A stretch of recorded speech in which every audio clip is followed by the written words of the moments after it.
Going on? Welcome everyone. Cavs at Mavs. We're ready, even though basically no one is playing for Dallas. But me and Jackson are here. We're not on the injury report, which is always good to know. Always good to see, right? We are not on the injury report. Dan, I am happy that you have food in your belly. I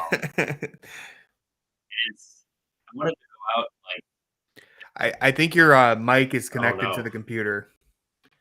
It sounds like it's coming out of from the computer. Low. Sounds better now, maybe. Okay. Maybe? Is it okay? I think it's good. Okay. I think it's working now. I was saying Moment of silence for Jimmy Carter. You were talking during it. Disrespectful. I didn't hear anything.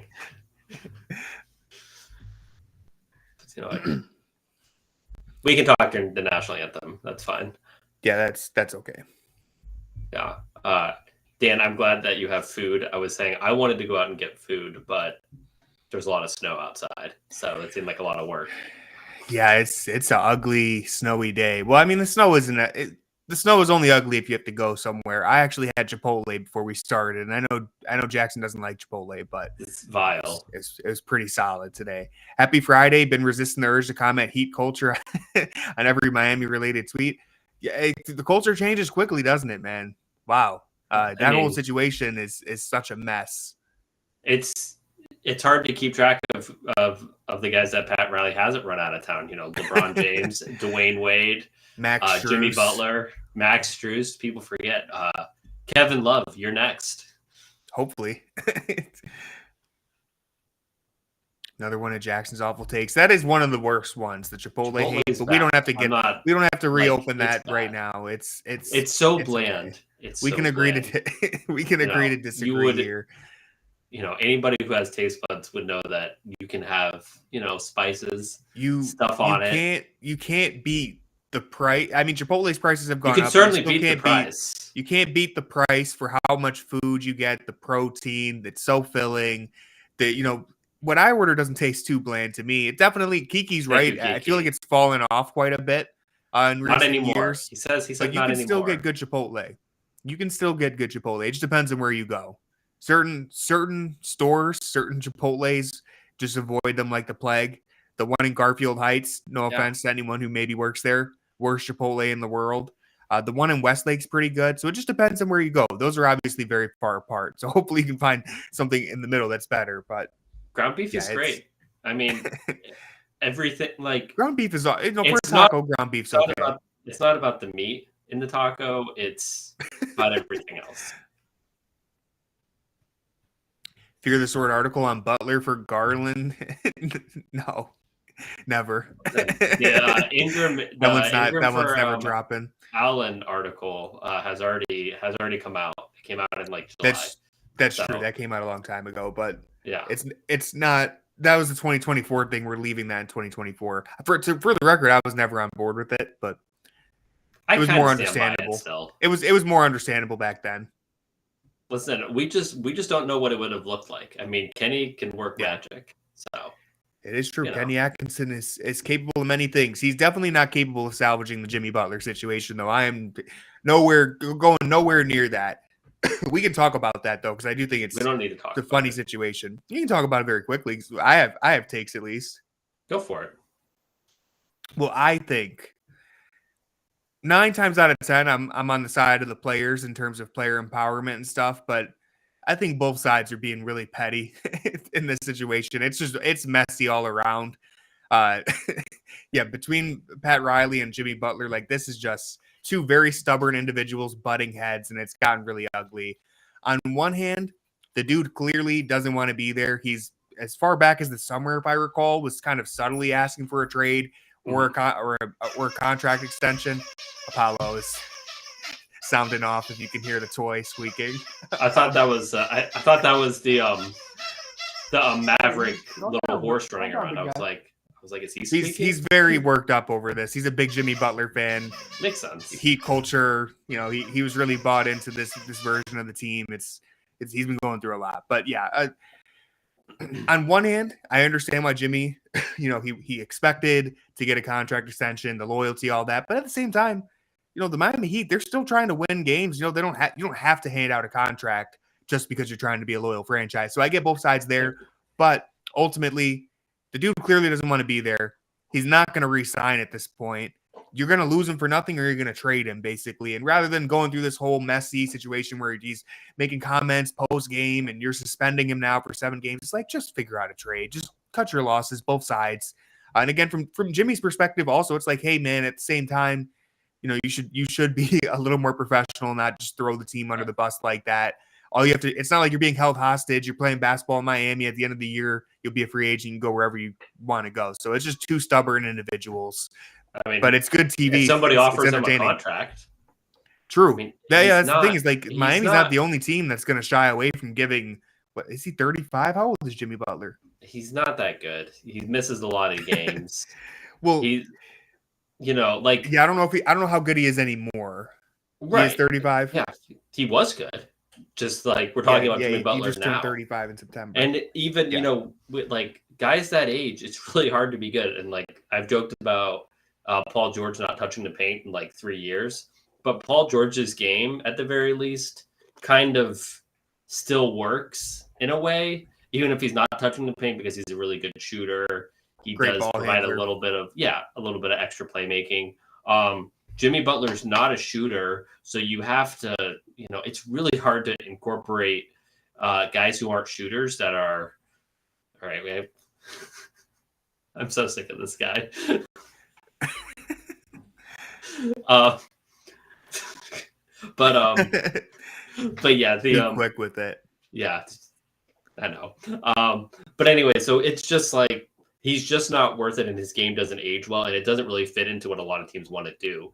So like right now, the only teams I could see trading for him are teams that are just in like a really bad spot. Like if you're the Warriors, desperate. What do you have to lose? I don't know if the Lakers have matching salaries, but it's like, what do you have to lose?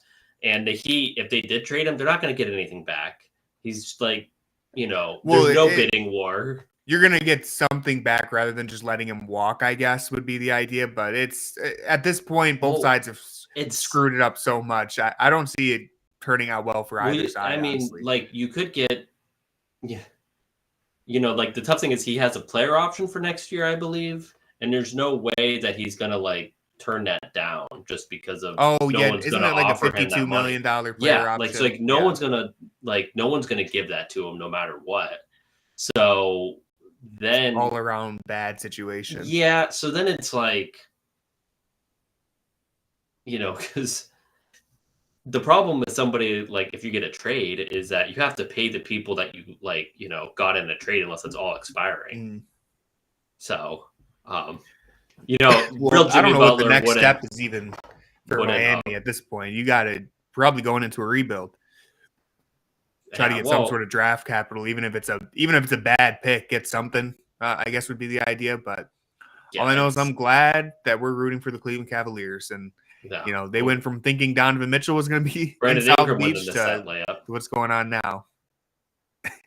You never know, Brandon Ingram. He could miss that too. Let's not get carried away. All right, let's lock in for this game. So no Kyrie, no Luka, no Najee Marshall, but you still got Klay Thompson out there. You got PJ Washington, everyone's favorite Spencer Dinwiddie. Shoot it, Evan. Mobley with a 3. Ooh. Still a good take, good shot right there. I've seen on Twitter a lot of people are talking about recently the Cavs pace. It's funny, the Cavs the Cavs beat the Warriors and the Lakers back to back, and now the national media is talking about us again for the first time like since we were 15-0. It's like they remember that we exist.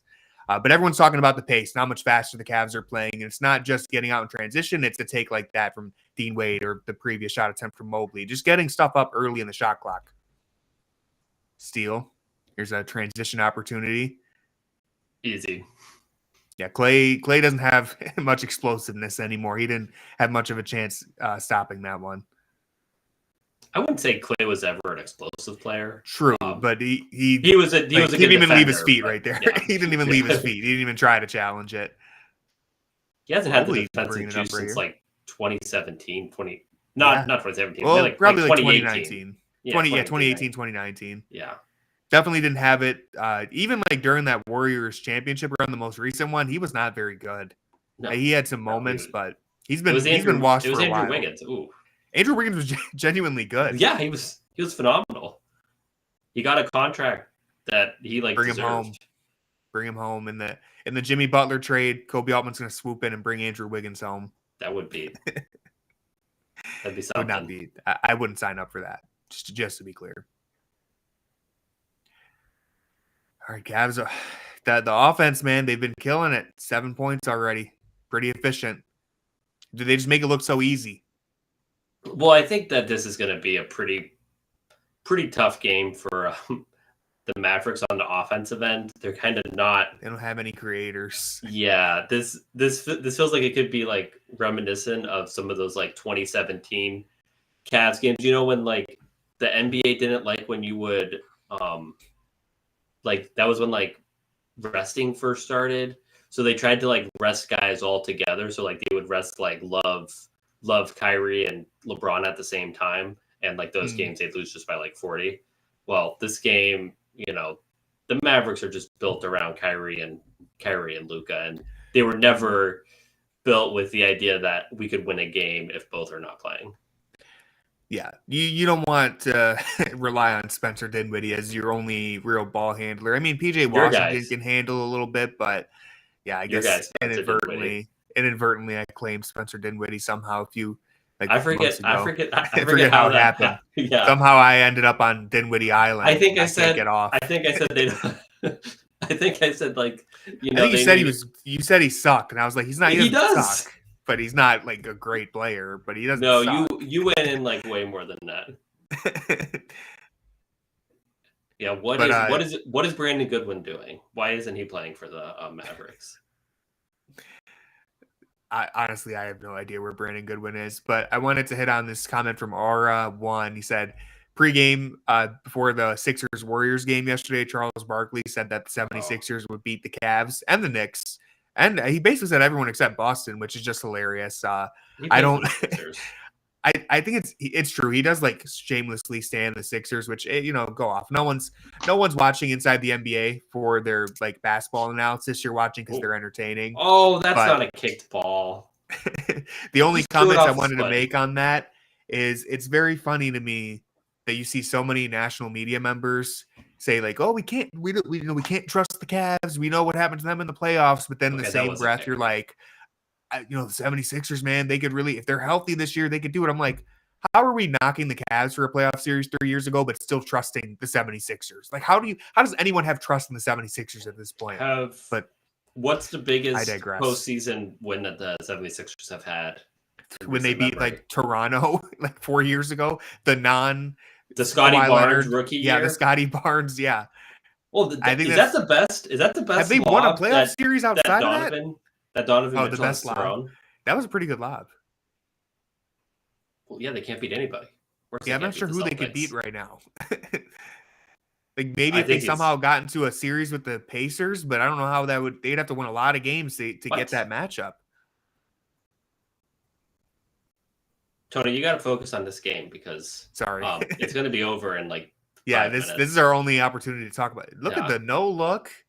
Straight to Allen. Maybe because he usually looks when he throws the lobs that it doesn't work. Might be on to something. He's got to stop looking at his target. I think that's it. It's a good sign of growth from Donovan Mitchell. I know he's not the best lob passer, but I think if you compare his first year in Cleveland to where he is now, he's gotten so much better at hitting the bigs. Garland just took a shot to the jewels, I think. Well. You know what? Hopefully, I think he just got hit in the nuts, but I can't tell. Yeah, well, that's fine. I mean, it's not fine. Should recover from that. Yes, it looks like he was.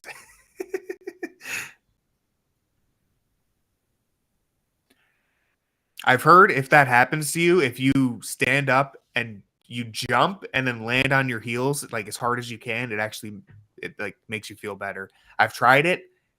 I can't tell if it's like a placebo effect thing, but I heard that that's what you do. I don't know where that started, but in case you feel free to try that next time you get hit. This thing you've ever said. I'm just saying you jump up, and you land on your heels really hard, and it just give it a shot. Listen, when you're in that much pain after getting hit, you'll try anything. So at least it's not his face. It's gonna like keep him out for like. It was his other head. Okay. Anyways, good start for the Cavs though. As I was saying earlier, that I think Donovan Mitchell's chemistry with the bigs. They should have called a 3-second on a Darius there for laying in the paint. I don't think he left the painted area. No, he didn't. He's still down. That's a little concerning that he's still down. Now I'm wondering how hard he got hit. Listen, it's been a solid 45 seconds. You can stay down there. Concussion protocol.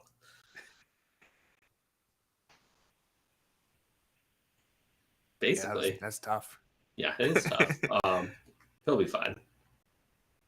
I don't think I've ever been down that long. Well, see, we're asking because you said that jumping and landing on your heels really hard was going to help. We're wondering if you're trying. That's what the trainer's telling him. You got to jump. That's not what the trainer's telling him.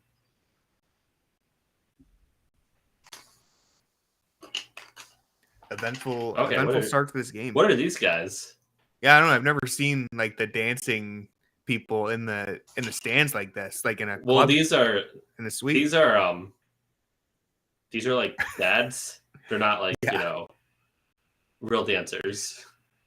I mean, they're dancing, so obviously, but they're not the scream team.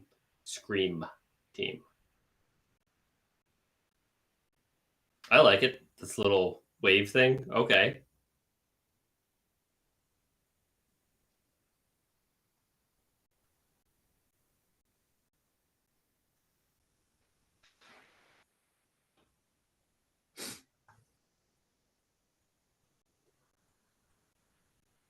Oh, we're going to show it.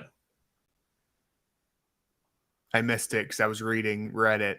I was looking up to see if there's any science behind my claim. There's no science behind your claim. It's a popular enough thing that it's on I've never heard Reddit. So nobody. All right, we have to. You want some Reddit science? I don't think anybody else here has said it. I don't think anybody else here has heard of it either. It's too long to read, but this person is saying that your nerves function in a certain way, and if blah blah blah, it's too long. But there's some Reddit science to it, I guess. So Max Strus checking in. Oh, I thought that went in. Did not. Yeah, ugly shot, but he's still working himself back into gear. I think he's shooting 35% right now from the three. Nice contest. Oh, that was a very late call. Has anyone heard of Tony's theory? I'm telling you, give it a shot. Like, I never want to give that a shot because I don't want to get, hit like that. True. And if I do get hit like that, the last thing I'm going to be thinking about is like, oh, I remember in January 2025, Tony said if you jump up and down and land on your heels, you're actually going to be fine. You just have to do it one time. You don't have to. You don't have to do like jumping jacks. That's good to know. Random interesting fact, looked at the 76er schedule when we play them one more time, and it's a back-to-back. Embiid will play most likely because it's the second night. Thought that was funny. They had a back-to-back game every time we played them. Does he usually play the second night? Because they played the second night before and they didn't. I guess I don't know if it's like a – does he just pick the matchup, basically? I don't know if it's he plays the first or second night. They played Charlotte, and he played, and then they didn't play against us. So – yeah, I don't know. Yeah, we'll see. I'd rather see the Cavs play with Embiid out there. But, at this point, hasn't it been quite a while since he's played us? I feel like last time they played, we talked about this. It's been like a couple it was years, like March of last year. Yeah, or maybe not a couple years, but it's been a while. It's like one time in their last like 6 or something like that. Yeah. Dean, you got to get that, man. That wasn't that bad of a pass. Yeah, I was thinking that. It was definitely off the mark, but it wasn't. Yeah, it wasn't a good pass. It was catchable. He didn't even try. Left this guy hanging.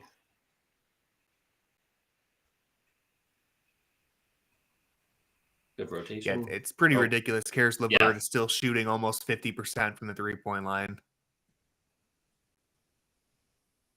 It's 2025, and he's still shooting 47%. That was a bad pass. So two straight turnovers from Mitchell. Whatever the Cavs are doing to make opponents just miss wide open layups on this road trip, they should do that more often. Yeah, whenever voodoo's been placed. Yeah, the Warriors missed a bunch. I didn't see that many from LA, but I know the Warriors missed a whole bunch of open layups. Look at this. That's the Dean Wade effect. Made him go reverse. I guess it will give him some credit for real. He did make him go reverse. I mean, this isn't high school.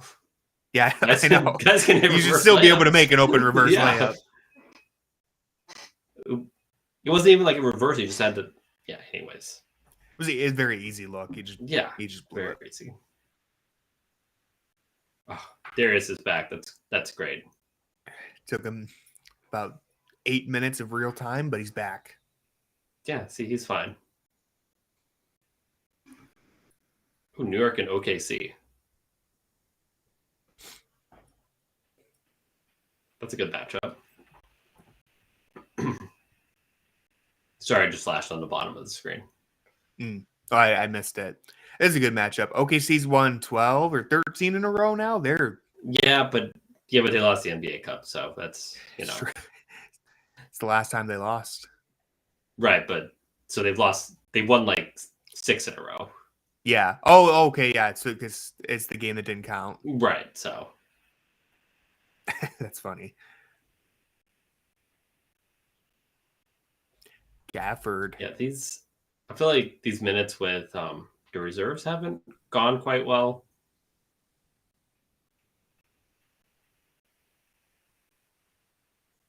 There you go. Nice. There you go. That's playing with the force that I that you want to see from him, that we saw from him against the Lakers. Yeah. Go up with a dunk. Don't get cute with a layup. You have a runway, take it. Yeah. Well, that's kind of one of my complaints with Allen is I feel like even when he gets mismatches, he doesn't always play with force to complete the play.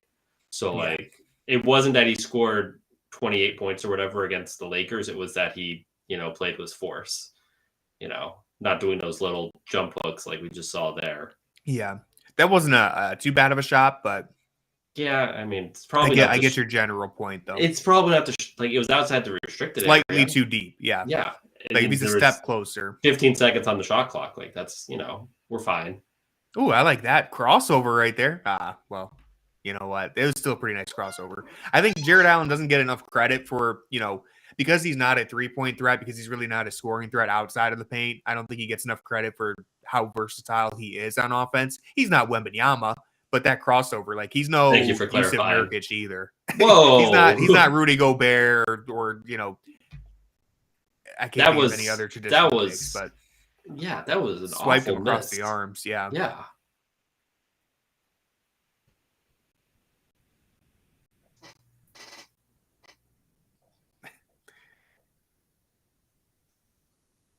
Last time the Cavs played the Mavs in Dallas was the Power of Friendship game. That was a fantastic game. Pretty sure the Cavs, their effort on the glass in the second half of that game was just wild. Luka had a million points in the first quarter. And then we didn't foul up by 3. We played it out like real ethical hoopers. And I believe we doubled Luka at the top of the key, perfectly timed it. Because the Mavs were down by 3. We sent a trap at him, perfect time. And then Max Strus, I believe, blocked the final shot. I don't remember. Was Jared Allen the only member of the core 4 playing? Ooh. I think so. I think it was Jared Allen, and that was it, because that was Garland and Mobley were still out with their injuries, and I don't think Mitchell played. Yeah. So it was Craig Porter, Sam Merrill, Max Strus had a good game. I'm pretty sure Jared Allen was by far our best player. But hit that, George. Bang. Bang. Got our first bang. Dan, you got that off pretty quick. Are you cheating? In the chamber. Dan had it in the chamber. As soon as Niang caught the ball, he already started typing. Always cheating. I like it, though. Thank you for being respectful. Is that the game? Dan is secretly Kenny Atkinson this whole time. It's nice that whenever I get a picture with a celebrity, I like to put it in my profile pic, and I'm glad B. Gonzalez did the same thing there. Who's in the picture? Can you see? Can you make it bigger? Is it you and him? Yes, I'm in the picture. We went to a CAVS game in Milwaukee, in their old building in 2018, because it was LeBron's last year. Dwayne Wade was still on the team. Like the Cavs were down like 20, and then like Dwayne Wade had like a huge fourth quarter, and Kyle Korver had a shot to like take the lead, and then he just missed it. Like it was like a wide open corner three. They ended up losing. But LeBron had a bad game. Such a fever dream every time you think of that roster.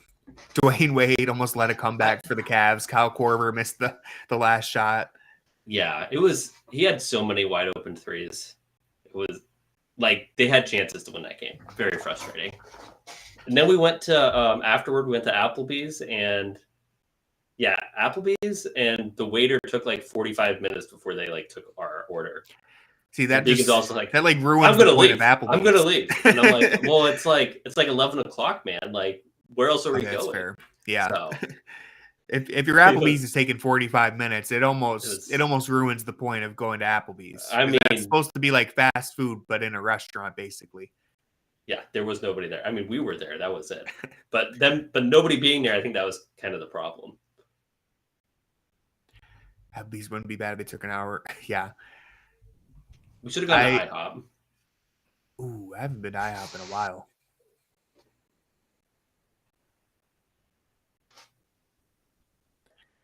I love this clip, but DG did say Jared Allen, 2-time All-Star. I hate to be the guy to bring it to him, but I don't think that's going to materialize. But if it happened, I wouldn't complain. But I don't see him making the All-Star team. No, I mean you can't make it on 13 points. Yeah. Well, you know what? I was looking back just because I finally caved. I had to look because I see people still bringing up the 2015 Atlanta Hawks and they talk about the Cavs. So I just had to look at the 2015 Hawks again. You know, they had 4 All-Stars and only one player averaged more than 16 points per game. I forget. I don't even remember. I think it was Horford. I don't remember. But like Kyle Korver made it averaging 12 points per game. I think Jeff Teague was averaging 15 and Paul Millsap averaged like 15 and a half. They had 4 All-Stars. None of them averaged more than 16. That's kind of crazy. I feel like, we should just acknowledge how fraudulent their 4 All-Stars were to a degree. They were playing great at the time, but they shouldn't have had 4 All-Stars. Well, thing about the difference between the Cavs and the Hawks is that the national media loved the Hawks that year. Like they were all in. They were darlings. They fell in love with them, and that's why they had 4 All-Stars. It didn't really. They shouldn't have had 4. Yes. That's the issue, and that's why they weren't even as good as the Cavs. They didn't even come up with any of my research about good teams.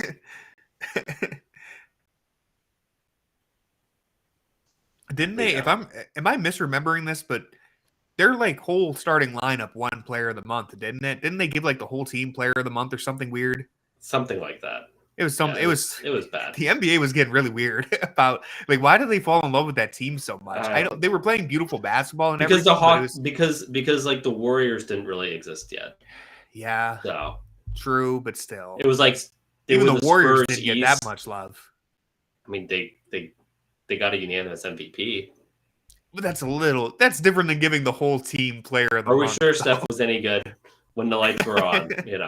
He was a original. The lights were too bright. Yeah, couldn't even get Finals MVP when the Cavs had nobody playing. Well, what's funny about it is that part of the reason why the Cavs right now like aren't getting enough credit for what they're doing in the regular season is because we kind of ruined the regular season in 2016 by beating the 73-9 Warriors and just kind of being like, hey, none of this matters, and now we're on the opposite end of that. We're all trying to figure out the guy. It's our fault. Yeah. Yeah, that piece by Dan Devine, I'm not sure how to say his name, was actually really great. I bookmarked it because I'm gonna have to pull and give him a lot of credit for some of the stats that he had in that story because he did a great job laying it all out. 4 of my Fear the Sword articles were hyperlinked. Oh, let's go. Yeah, all the quotes for whatever reason were linked back to my Jackson Fear the Sword putting in stuff. the work. Yeah, he had some better stats than I did, but that's fine because I had he pulled some good ones. He did pull some good ones. It was a good article.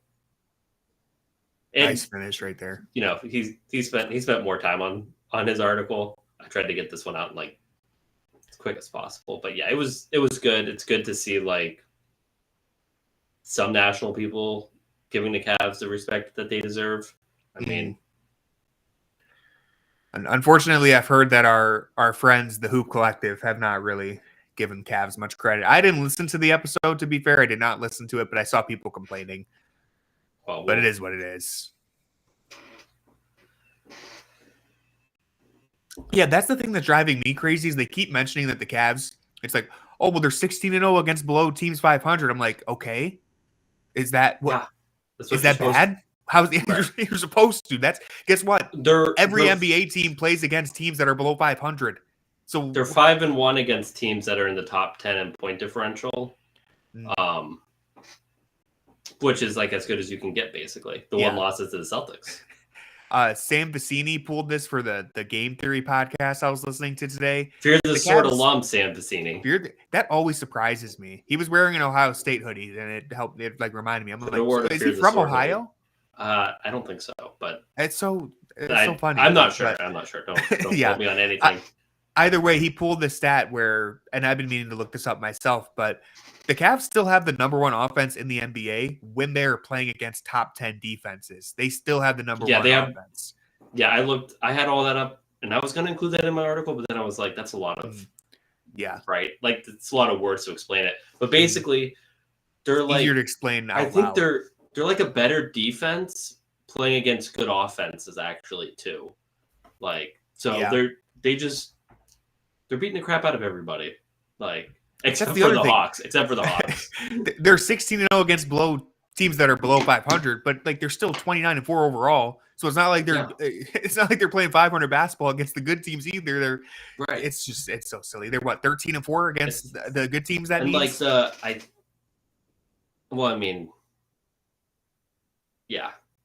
don't know. It just doesn't make any sense. It's such a stupid counter. Oh, they beat a bunch of bad teams. All right, they beat the same amount of good teams basically as well. I mean, they did lose to three of their losses are to bad teams. So yeah. You know. Well, I guess the Hawks are better than we probably thought, but they're still not they're not a great team. The Hawks aren't as good as we thought they were like a month ago. When they were beating, it's kind of like flip-flop. It's like they're better than we thought. Now they're not quite as good as maybe we thought. They're like they'll probably be they're a playoff team. They'll finish with 42 wins. Yeah, I mean, not a good team, but it's fine. The Cavs just played 2 absolutely awful basketball games. No energy. That was the worst defense I've ever seen. Not ever, but the worst defense of the season was in that first game against the Hawks. Like it was really, really bad. It was not pretty. Probably the worst defensive effort from like an effort standpoint that I've seen in this like Cavs era. So like dating back to like Mobley's rookie year, probably the worst defensive effort game. And it came off the heels of them winning 15 straight and having they played like 15 games in 25 days or something crazy. The guys were tired. Yeah. But then they did it the next day too, which really made me angry. That was unfortunate. It's fine. Jeffrey Lee on YouTube said, there's just not many teams as good as them, and we were depleted at forward in the losses. That is another good point to bring up. The Celtics lost, and I think even the Hawks lost. We were dealing with some injuries at small forward. Not excuse the Hawks, on the way. The Hawks losses, but still. See, that's something important to bring up. Yeah. The Miami loss was also just bad. The Miami loss was bad, yeah. They're historically bad in Miami. And then Darius and Donovan had a nice IG pick in the club afterwards. We're upset. So that was They should have been working out right after the game. They should have been working out. Yeah, Cavs up 11 now, starting to. Well, this is like what's a Cavaliers? That's just like a Levert Cavaliers. We need to have a name for that. There's some good rebounding that Max Strus provides. Good job. Good seal right there. Yeah, good job of LeVert to like recognize and get that Yeah. in, because that's, harder to recognize and get it in than people think. Yeah, you got it in really Avalanche, quick. A LeVert We'll have to workshop that. Yeah, have to try and brainstorm a little bit. But because like when he gets going, he can take over games, and it's kind of weird. Mobley 3, good looking shot. I right feel there. like his shot is better when people close out harder. Yeah, I bet it's a mentality thing, because when he's left wide open, it's a different feel than like I'm catching it and someone's closing out to me. I feel like my shot's better when somebody's doing like a really late closeout, and nobody does a really late closeout to me because I suck. So nobody does that. But great cut. Whenever they do, I feel like, because you have to concentrate to get it like up more. And that's I guess the idea there is that I think you're thinking about it less, because you have a defender closing out, so it's muscle memory. When they leave you wide open, especially with Mobley, it's almost like a moment of hesitation of like, he's not really looking to shoot this, but right. They're completely ignoring me. I guess I should shoot. It's a different vibe. We're talking about the Mobley thing, but good off-ball movement from Max Strus. I think that's like one of his underrated great skills. Is he's just like a really smart mover off the ball, and he doesn't need to be. He needs to go to the Sam Merrill school of I'm more than a 3-point shooter, and do stuff like that more. Whereas Merrill needs to go to the school of I'm only a 3-point shooter and do that more. So, Sam Merrill not playing tonight. Yeah, I think he's the only person on the injury report. Is that like outside of the G League guys? Yeah. Oh, Okoro. I don't know why I had that in my head. That was completely. I just told a complete lie on the live stream. I think I just saw. I wouldn't even defend it. I don't know why I thought he was the only one. Yeah, we're past the 2-week mark for when they said he'd be reevaluated. It seems like he's going to be out for. Heard some people saying he could be out for like over a month. So, yeah.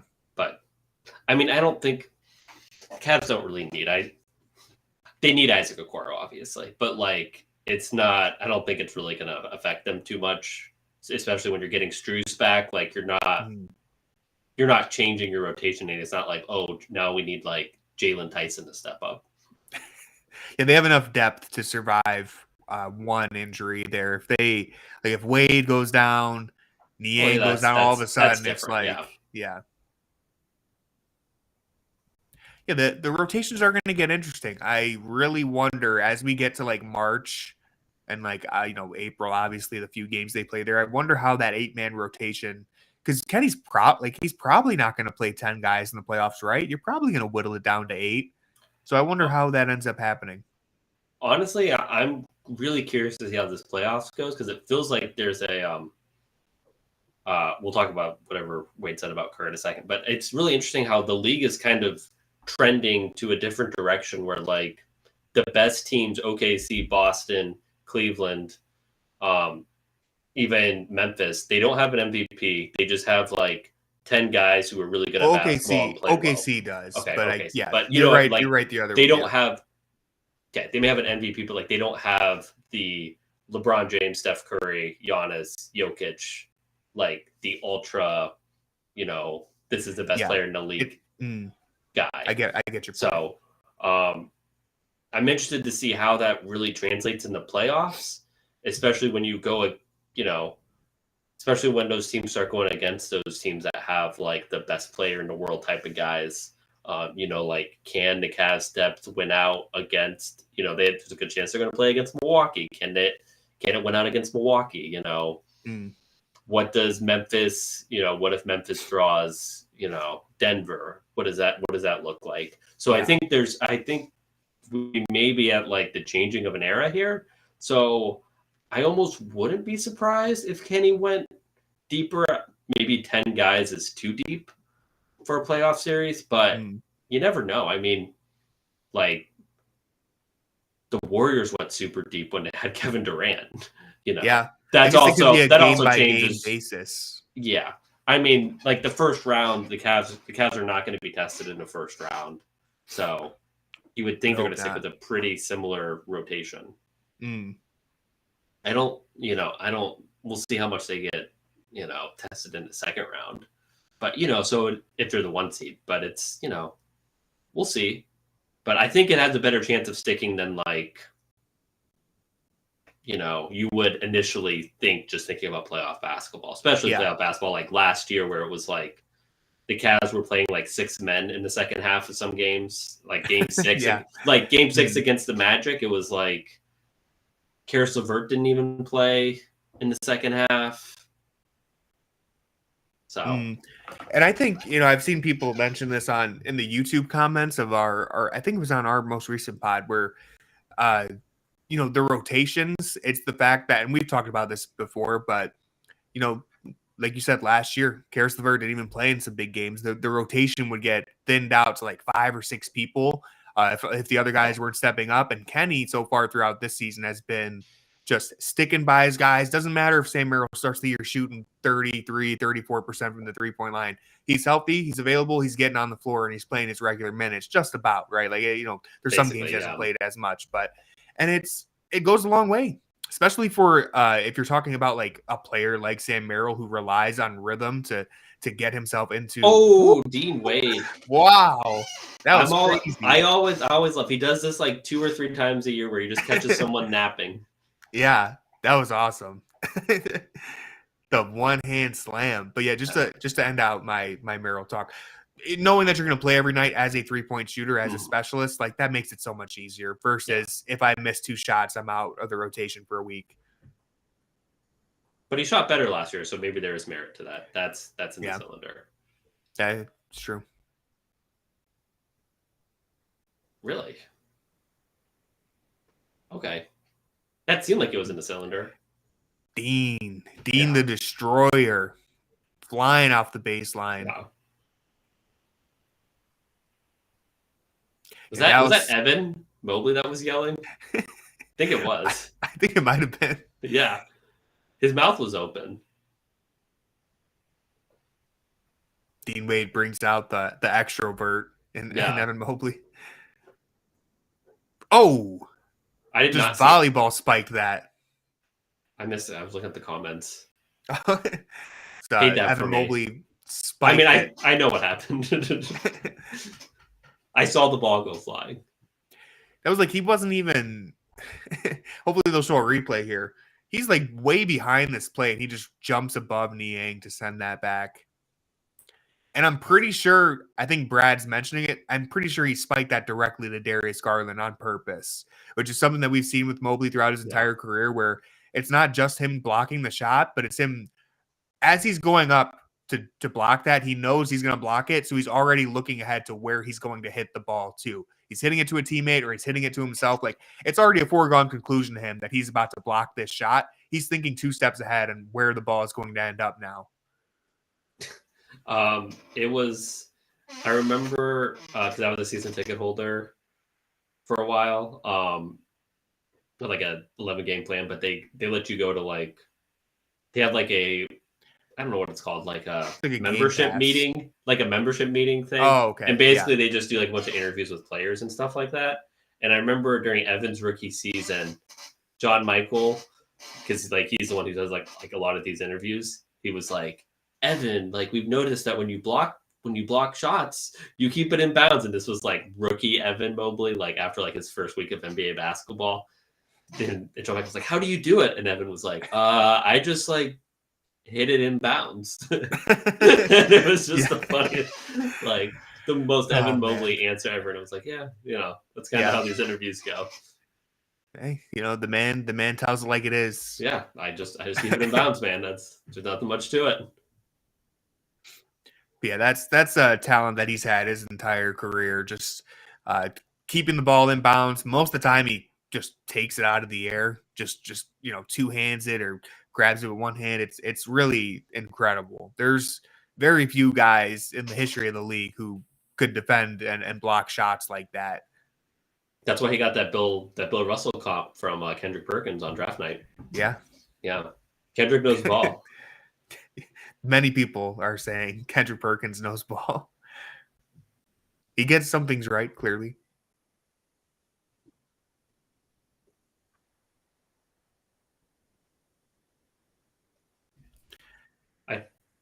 I think I would give this crowd a D- for their karaoke skills. Yeah, no one's really singing along. Yeah. How good was Derek Favors at keeping blocks and pounds? I mean, must have been pretty good if he was, Evan Mobley before Evan Mobley. Oh, did you see what Steve Kerr said about Dean Wade? Because I did not. No, I missed it. Okay, Danny, you're gonna have to inform us. Oh, horns down, guys! Come on, get that off my screen. He's the most underrated defender in the NBA. Finally, it's good. It's good that we have a Fear the Sword reader as a head coach. Someone's seen the vision. I mean, if you guys were locked into Fear the Sword in the summer, which let me tell you by the numbers, nobody was. I wrote like 10 Dean Wade articles about how he was like the one of the best defenders in the league.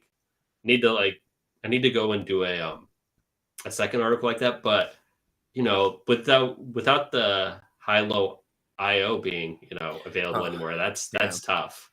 It's unfortunate because that was so easy to sort like defensive possessions. Yeah.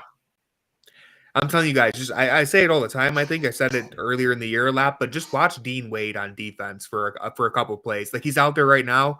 Just lock in on Dean Wade and look at all the play. Like he covers so many actions. He suppresses so many things. He's switching all over the place. He'll be defending the point guard for the first half of the possession. Then he'll get put in the paint against the big man, and he'll like front the post or whatever. He does such a good job doing everything.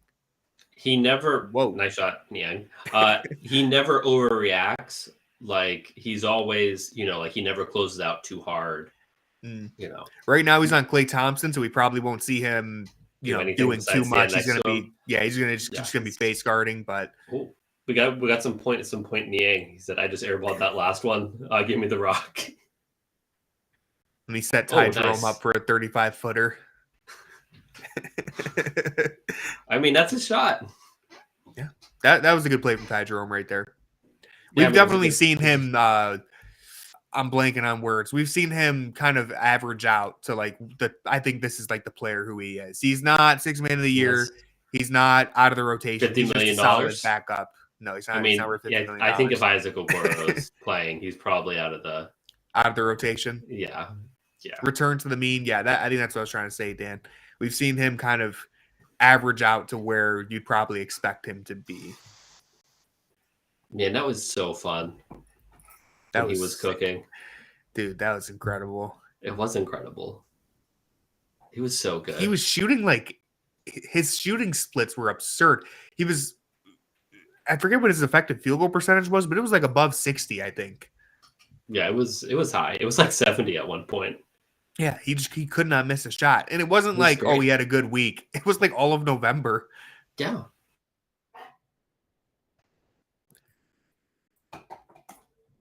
Yeah, Klay Thompson just not who he used to be. It's sad, honestly. It doesn't make me sad, but I'm sure it makes some people sad. Doesn't make me sad. If it makes anybody here sad, I can just block you guys. So let me know. No, like it's crazy how when Klay touched the ball, like in from 2015 to like 2018, during those finals runs, every time Klay touched the ball, you almost wanted to like turn away because you knew it was, it had a good chance of going in. Now it's like I don't even think twice when he's about to shoot. So it is actually kind of, sad, but that's kind of how, that's how it works. He's old. The man's getting old. Yeah. What's crazy too is nothing wrong with getting old and all of his injuries. Yeah, that is true. He's suffered some serious knee injuries. Yeah, it's tough. But like even, not to, we don't have to give him too much credit, but I will continue to give him some credit. Back then in like 2015, 2018, it wasn't just that, you'd look away if he caught the ball once. You see him hit a shot and you're, oh no, right? Like you're thinking here it goes. He's about to hit 4 more now because all it takes is one shot. And all of a sudden he just gets rolling. And it's crazy. Yeah, Tony, you absolutely do not have to hand it to him. Dan's right. It's true. But Jalen Suggs apparently left the game in a wheelchair. That's just awful, man. Orlando, really? Such a promising start to the year. They had such a hot start to the year, and just injuries, man, completely derailed anything they had going. And also hurts the Cavs agenda too, because like I know we went to 7 games against them, but the Cavs were injured during that series and they beat the Magic in 7 games. And then it looked like the Magic were making a leap this year, and it would have, give the Cavs a little bit of credit for beating that team last year in 7. I know it wasn't pretty the whole way through, but the Magic looked like a legit team. I feel like the Cavs don't get any credit for getting out of the first round last year. People still act like they haven't done a single thing in the playoffs. I think it's how they got out of the first round, because they dominated those first 2 games. Yeah, and then after that, they fell off so hard. Games 3 and 4 were so bad. We didn't score 100 in either of those games, right? It was, and then Game 6 like 80 in one of them. Game 6 was like worse, even though they should have won. Like Donovan had 1,000,000 points, 50, 50, yeah, on one leg. But nobody could do anything else. Yeah.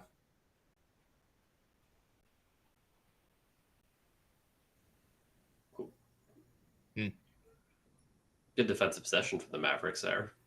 Good rotations. # blame JB. We would never do that. That's not who we are.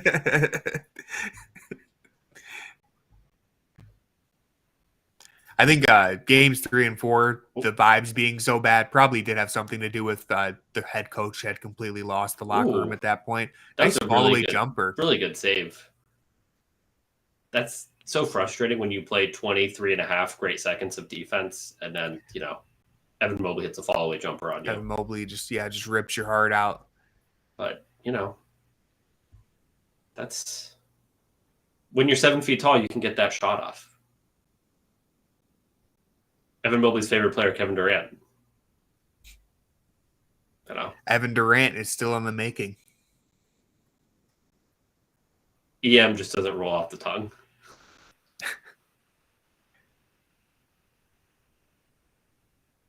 Oh, nice pass right there. Ooh, Dean Wade. Nice shot, Wade. That was a phenomenal pass by Strus. But that's, that's what Strus does. We have seen Strus is a good player. Sure, yeah, that was a great pass from Strus. But as far as Dean Wade goes, I feel like this is the most clear-cut, it's not like theoretical Dean Wade this year. He's just been the Dean Wade we've been hoping to see. Shoot it, Evan. Another 3 from Mobley. Impressive stuff. Hell yeah, his guy wasn't even closing out on him hard enough. 54 points. There's still about 5 minutes left in the quarter. They've already hit 9 threes. Yeah. Bodes well for my potential story dropping tomorrow. I told you it was fine. You never know, man. Yeah, but right now the Cavs are on pace to be the first team in NBA history to shoot 40% on 40 plus 3-point attempts per game for a season.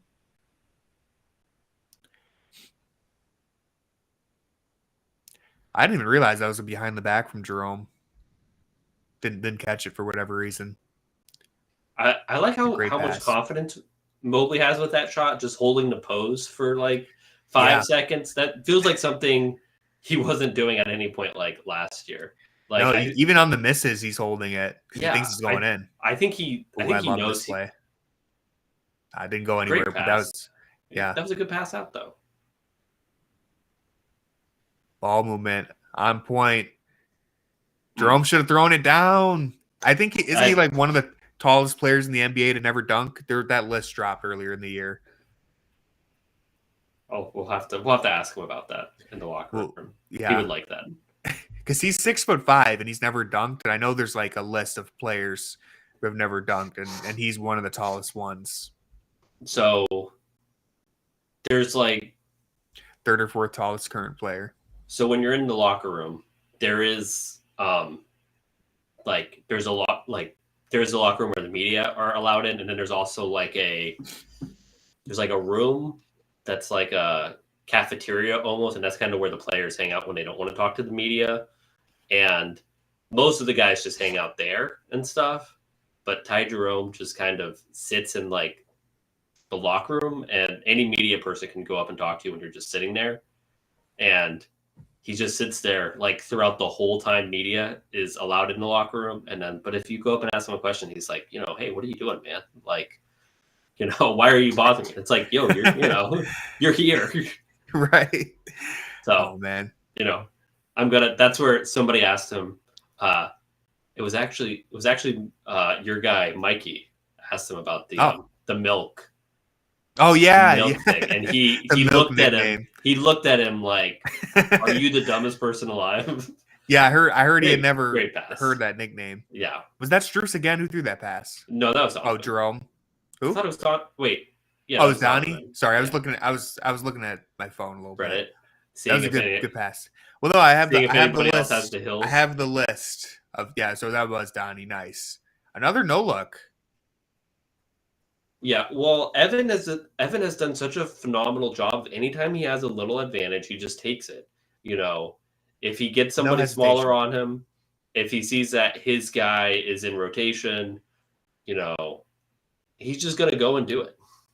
Yeah, I feel like in years past, you might have seen him pump fake right there. Or that was a little too open for a pump fake from Mobley, but zero hesitation, just go straight up, dunks it. Doesn't mess around. Well, one of the things that's different is he used to just slip every single screen, but now that he's actually setting some screens, his guy can't just quickly just stay with him knowing that he's going to slip it super quick.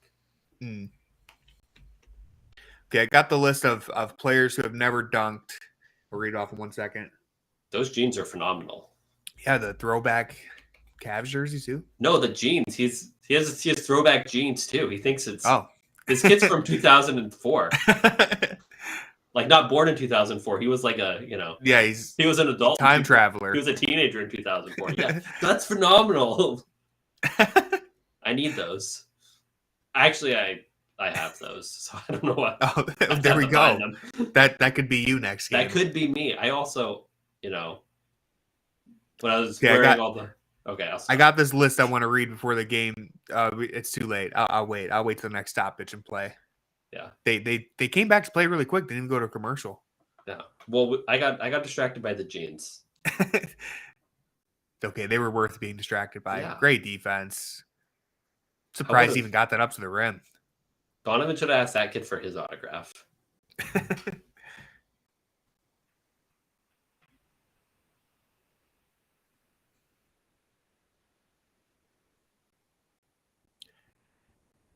Ooh.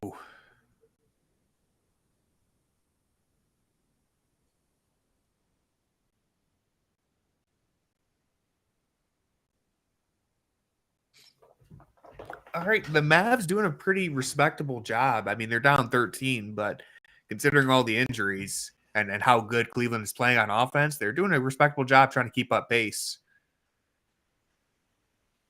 It is respectable. Ooh. Charge. Let's go. That's another thing. Strus, just another really solid defender, smart, stays in the right place at the right time more often than not, picks up charges. Your guy, Spencer Dinwiddie, just led him straight to that, Yeah. A real point guard wouldn't have done that. Dinwiddie coin is plummeting. It can't plummet if it's already, reached the surface. Can it have negative value? I don't think so. You start have to pay more for the stuff you already own.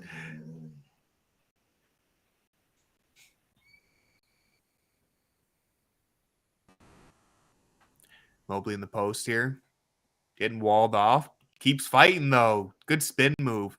The fact that he was able to maintain his balance right there and spin across the left shoulder after getting bumped around, just more growth from Mobley. That's where the strength comes in.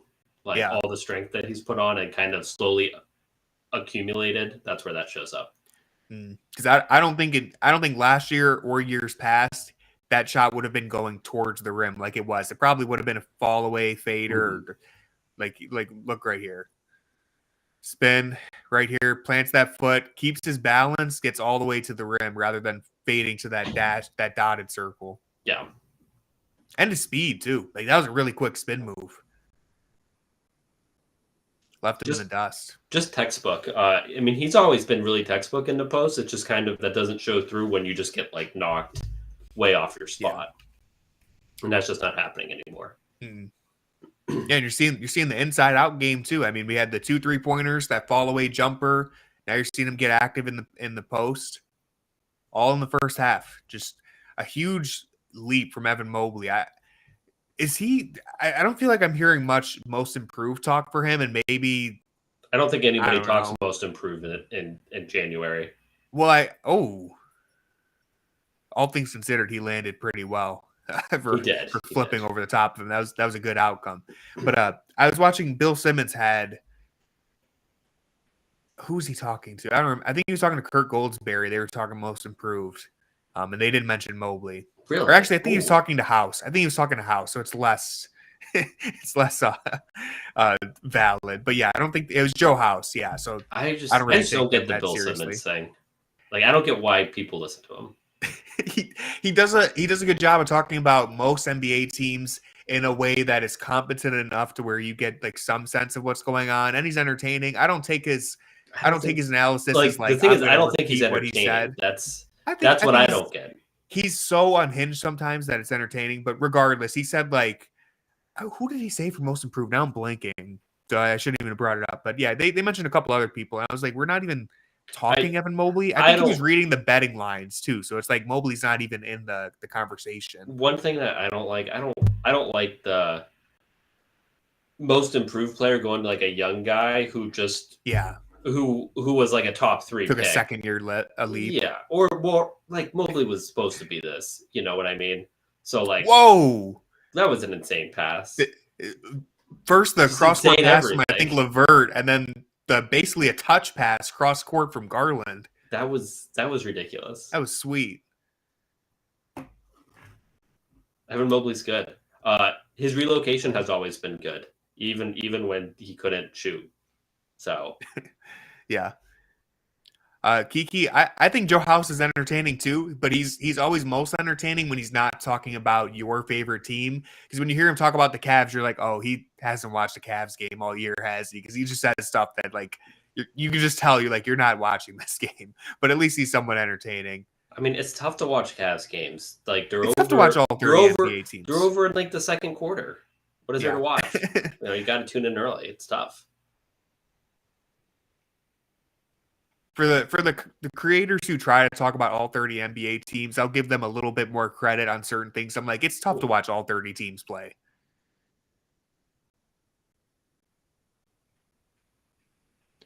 What I will say is the NBA app does make it super easy to like do those condensed games. You can watch a game in like 40 minutes. Those are nice. Yeah, those are clutch.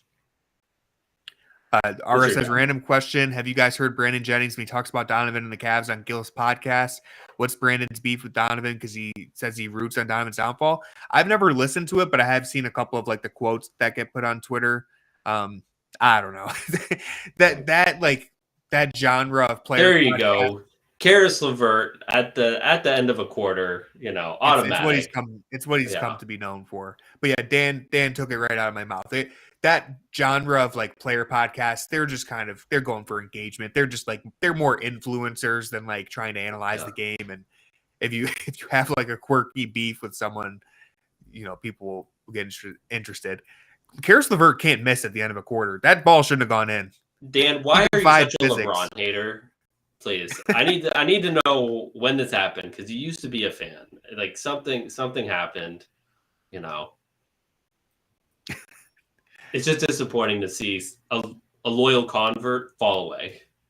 The Karis LeVert wheel lands on Michael Jordan every time a quarter is ending.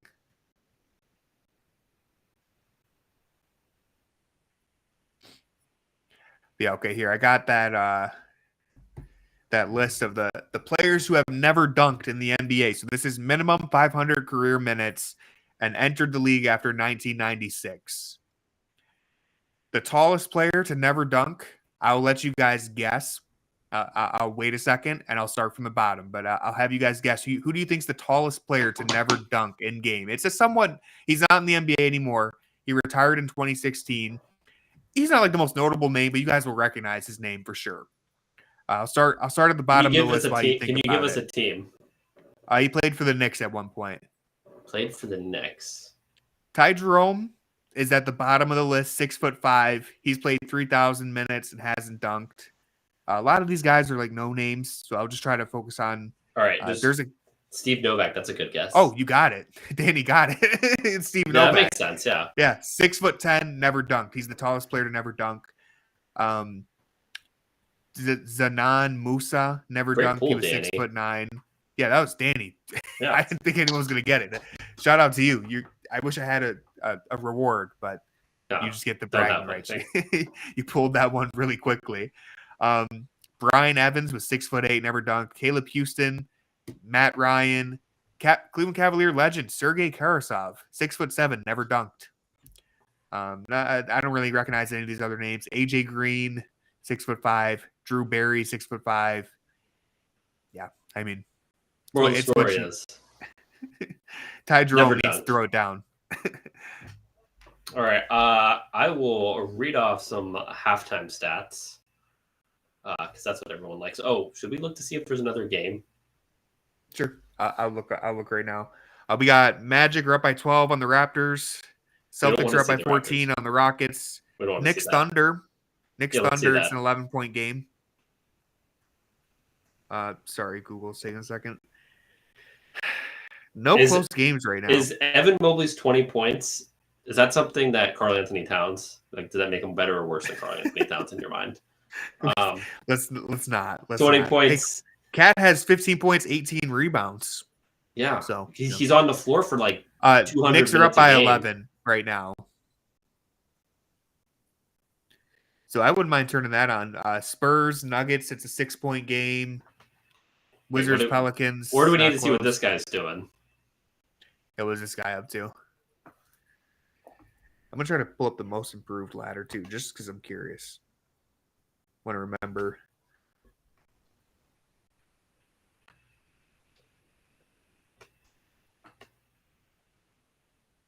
He's just a DJ?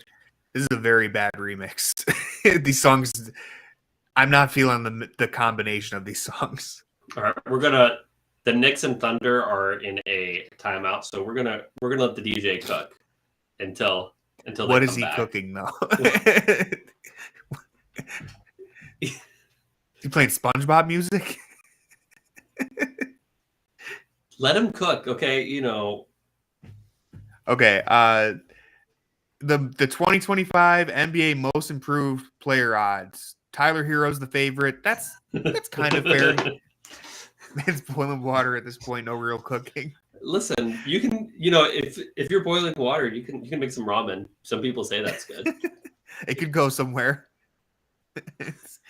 Jaylen Williams is second in the odds. I feel like he already improved last year. I don't think he's taken a big leap from last year to this year. I can pull up some Evan Mobley articles that you wrote last year that would suggest that he already took the leap.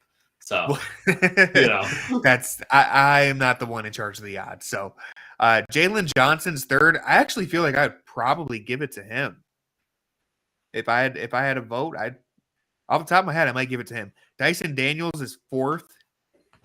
I mean, sure, but like I probably wouldn't have him fourth. Cade Cunningham. That's like, I don't know. He belongs in there for sure. Evan Mobley is sixth on the list. RJ Barrett seventh. What are we doing? What are we doing here?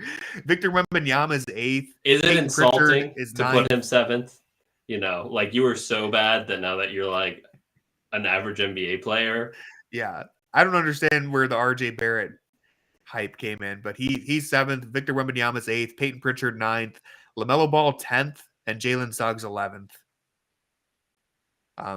The top 5 or 6 was like solid. After that, the odds makers, I don't know what they're. I just don't like. Maybe Mobley deserves it, but I don't really like it. I don't really like giving it to somebody who is already somebody that you expect to be a great player. Like he came into the league expecting to be great. Should have been rookie of the year. Was a defensive player of the year finalist his second year. So it's like he has improved, obviously, but it's like, this is kind of what you expect. Yeah, I get what you're saying there. I think I'd probably give it to Jalen Johnson. Yeah, just trying to pull up like his he was stats good last year, but yeah. I mean, I think that would make more sense. Yeah, I mean, he went so his first 2 years, he averaged rookie season, he averaged 2 points. Sophomore year, he was up to just under 6 points per game. Last year, he makes the leap to 16 points per game. Right now, he's averaging basically 20 a game.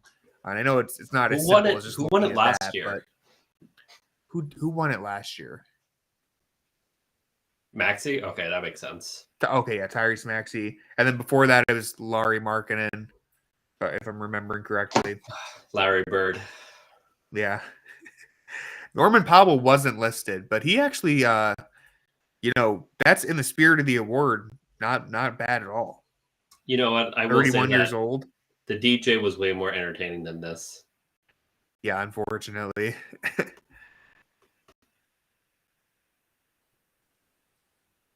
Yeah, Norman Powell, just to take a look at this.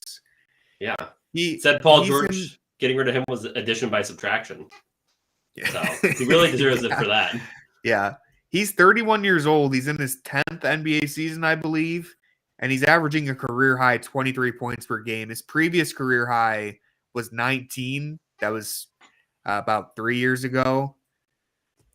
I like it. So, I mean, I actually kind of, in the spirit of the award, that's like perfect, I think. That's better than Tyler Hero winning it. But Tyler Hero has always sucked. So I feel like in the spirit of the award, that's okay too. You can't be in the running for most improved multiple years in a row. And I'm pretty sure Tyler Hero was in the running for this award like not long ago, wasn't he? Yeah, he was a 6 man of the year candidate when Kevin Love. Did he win 6 man of the year? I don't think he did. Wasn't he a finalist? Yeah, He did win 6 man of the year. Kevin Love should have won that. I feel like Tyler Hero shouldn't. I don't think Tyler Hero should be eligible for most improved.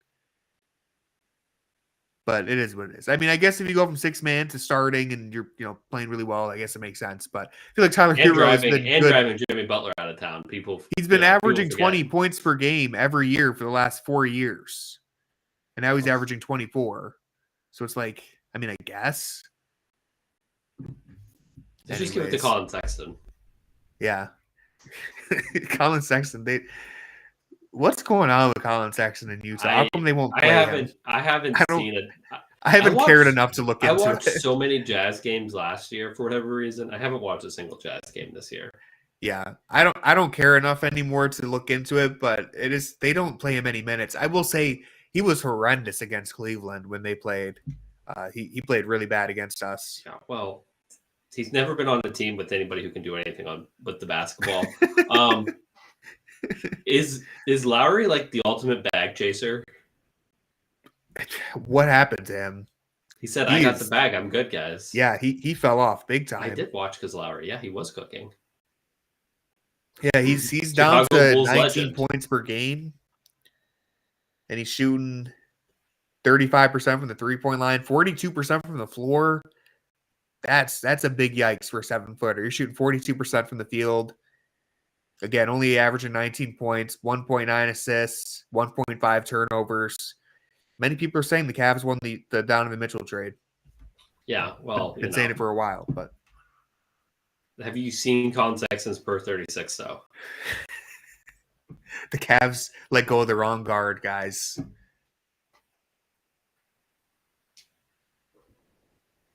All right, so OKC's streak in jeopardy right now. Well, I mean, they ran into Cat. What do you expect? Third best big in the Eastern Conference. Some are saying. James Worthy after the Lakers lost to the Cavs saying that they just merely needed to trade Rui for Walker Kessler to fix things. I don't think you can fix that Lakers team, honestly. I think it's done. They're cooked. It's over. I wish you could fix them with a trade. I think it's over. I was watching because I just put on a random game on in the background on NBA League Pass. They have like all the like classic LeBron games, and I was watching their play-in game against the Warriors when LeBron, he's seeing 3 rims. They hit that like that was a classic. I'm talking about. I had that on the background, and I kept looking up, and I looked at all like the high quality role players that Lakers team had compared to who they have now. It was like KCP's out there. Kuzma was a quality player back in the days. He's a little weird now, but like. He's like Dennis Schroeder. Let me pull up that roster because they just had so many like legit NBA guys this year. Yeah, he's I don't think he cares about basketball anymore. Let me pull up that roster again, though, because I'm just like, they lost so many guys who would probably be helpful for this current team.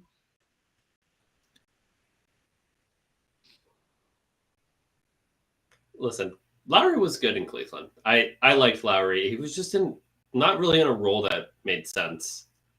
I wonder if the Cavs thought they were going to have to trade Jared Allen earlier, and it just worked better than they thought. Because they knew Evan Mobley was in town when they traded for Lowry. Yeah. So I wonder if that's kind of what they thought.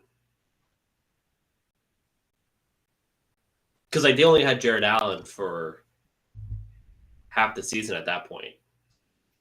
So it wasn't like they were married to Jared Allen. Yeah, I don't know. Just real quick to cap off my Lakers thought, they had KCP, Alex Caruso, Andre Drummond. This was 4 years ago, so it's a little, a better version of Drummond. Marc Gasol, again, keep in mind it's 5 years ago. Marc Gasol, he was at the tail end of his career, but still a decent, a legit NBA player. Montrezl Harrell, Taylor Horton Tucker, THT. Wesley Matthews, the corpse of Wesley Matthews, Ben McLemore, Marquise I think Morris, this was a better take before you read off the names, honestly. Well, it started off strong. Kentavious Caldwell-Pope, Alex Caruso, Andre Drummond, Montrezl Harrell. Stop. Kuzma. Back in 2021, those guys were decent NBA players. You look at the current team now; it's they have 3 guys. Dennis Schroeder as well. They had some, and they lost all those guys. Is my point. They would be a better team if they had kept some of their talent. Not all those guys, obviously. Marc Gasol, Montrezl Harrell. You don't need them now. But look at this current team. You basically have Austin Reeves, Rui. Outside of that, you're trying to play Cam Reddish, Jackson Hayes. So that was the year after. Jalen Hood-Schifino. That was the year after they won the championship? After their title. Yeah. Okay, and 2021.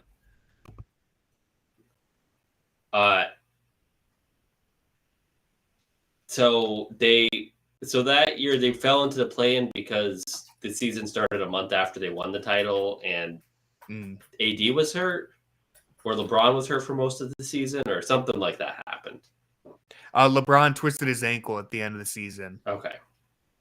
Because he just returned just in time for the play-in, basically. Right. And then they lost in the first round to Phoenix. Yeah. Yeah. And then because of how hurt they were, they had to trade for Russell Westbrook. Well, no, I don't think they had Westbrook that year.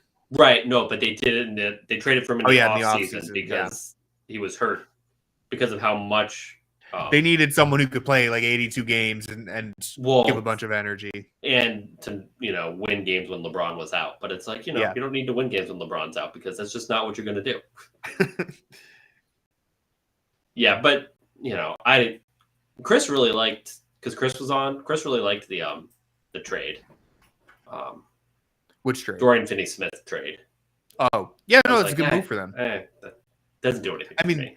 It's not. It doesn't make him a title contender, but I think it's a good move. I think they had to get off D'Lo. I know you're a little higher on D'Lo than me, but I'm not higher on D'Lo. That was a non-starter for them. It's you have to move off of D'Lo if you're going to even be a serious. If you're going to try to be a serious team, that pairing just didn't work. You had to move on from it. I think. Yeah, I just think you need another ball handler besides Reeves. Yeah. Yeah. Now that's the next thing that they have to address. I don't know how they're going to do it. Jimmy Butler, I guess. Or Colin Sexton, as we mentioned. Free Colin. Free Colin. Another Mobley 3 to start off the half. Dang. It looks so confident. It looks so confident. He missed the 3 earlier this game. That was surprising.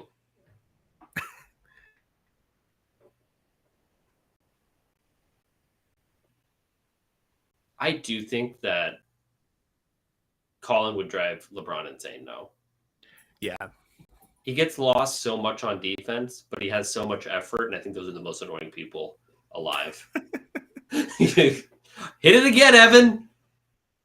Oh, I was going to say, it would be getting out of hand. The world wasn't ready.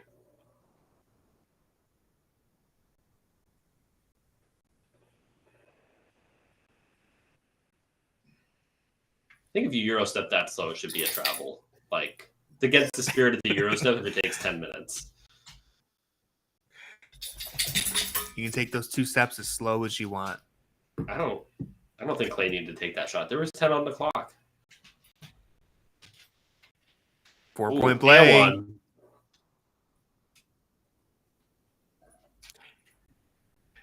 And this game is They make over. it look so easy. They make it look so easy. You're up 22 just like that. Thanks for coming.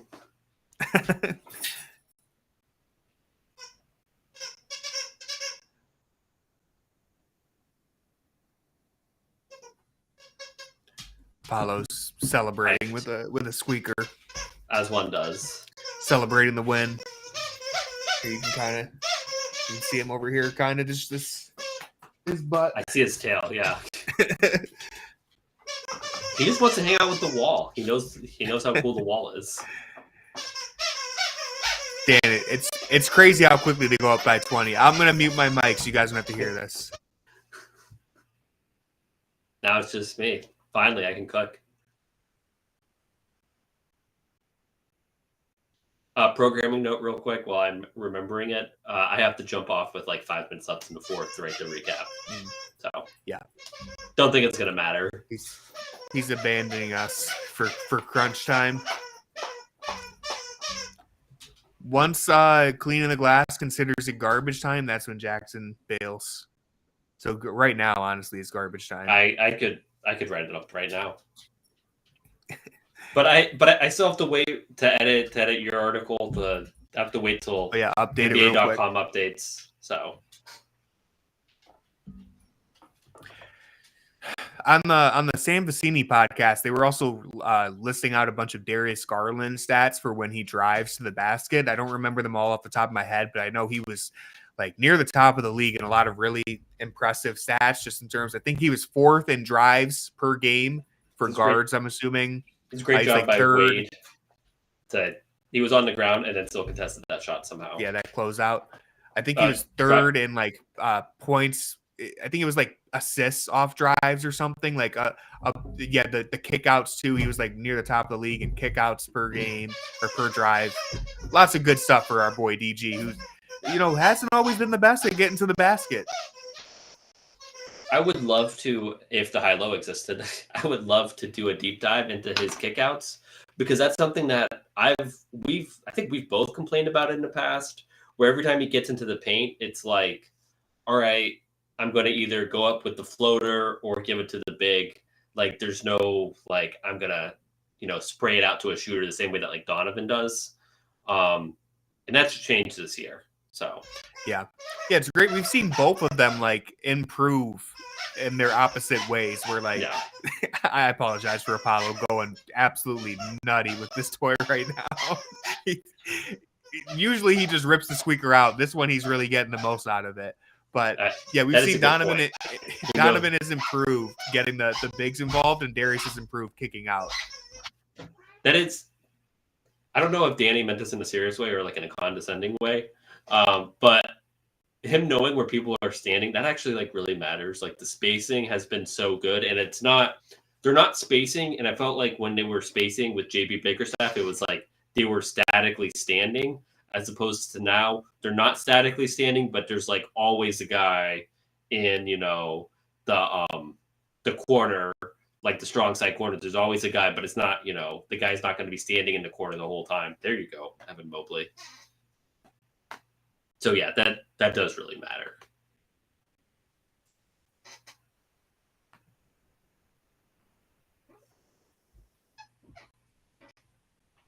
$82-60.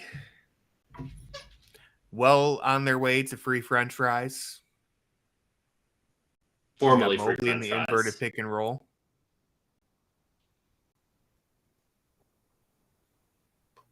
Mobley has a mismatch. It's going to take advantage of it. Yeah. Oh, that was a. I didn't like how much he was isoing there. Like, yeah. He had the mismatch. I feel like you got to just attack the mismatch as opposed to letting the defense load up like that. Or if you're going to do that, get it to Mobley, who has the mismatch, or Allen. So, he's been phenomenal this game, so don't want to Just no point in getting too critical, but just would like to see that handled a little differently, Darius. They can always be better. You're trying to get that A+ grade from me tonight. Yeah. Well, you give everyone A+ grades. I give out pretty generous grades, I would say. Except for there's always one person that you just completely like, I'm just going to give this guy a bad grade. Sometimes not everyone plays good. Sometimes I've given Sam a couple bad grades. I gave Darius a bad grade, and you gave a really one of these bad grade. I forget who it was against, but the dude, he had like 6 turnovers and like 2 assists and I think like 10 points or something. I was like, I can't give him a good grade. Not that game. There was another game that you gave him like a super bad grade. You never give Evan Mobley a bad grade. Evan Mobley would have one game. Well, the one game he had like 7 points. Was it you? Might have been Corey. I don't remember. What was it? The Warriors game? You didn't do the Warriors game, did you? No. No. Okay, I think Corey did. Yeah, there was a game. Gave him like a B minus. And I was like, he had 7 points, guys. Yeah. The Miami Heat game where the Cavs lost, I remember Corey did the grades. He gave like really good grades. I'm like, they got decimated by Miami. So sometimes Corey kind of sometimes he'll give really positive grades. Other times he gives really negative grades. Corey's like a contrarian when it comes to the grades. Like, he keeps us on our toes. He gave lots of people bad grades after the Warriors game, and then I agreed with him.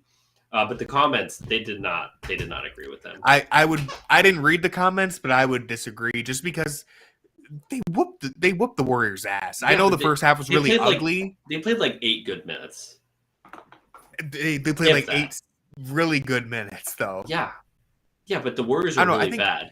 I think you have to look. The Warriors aren't really bad. They're not playing good right now, but I think you have to look in the context of the game. It's like both teams were playing really ugly, bad basketball in the first half. Then the Cavs broke out of it and just dominated.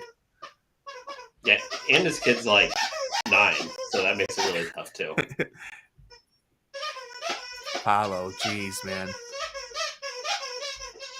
What is the goal of this game?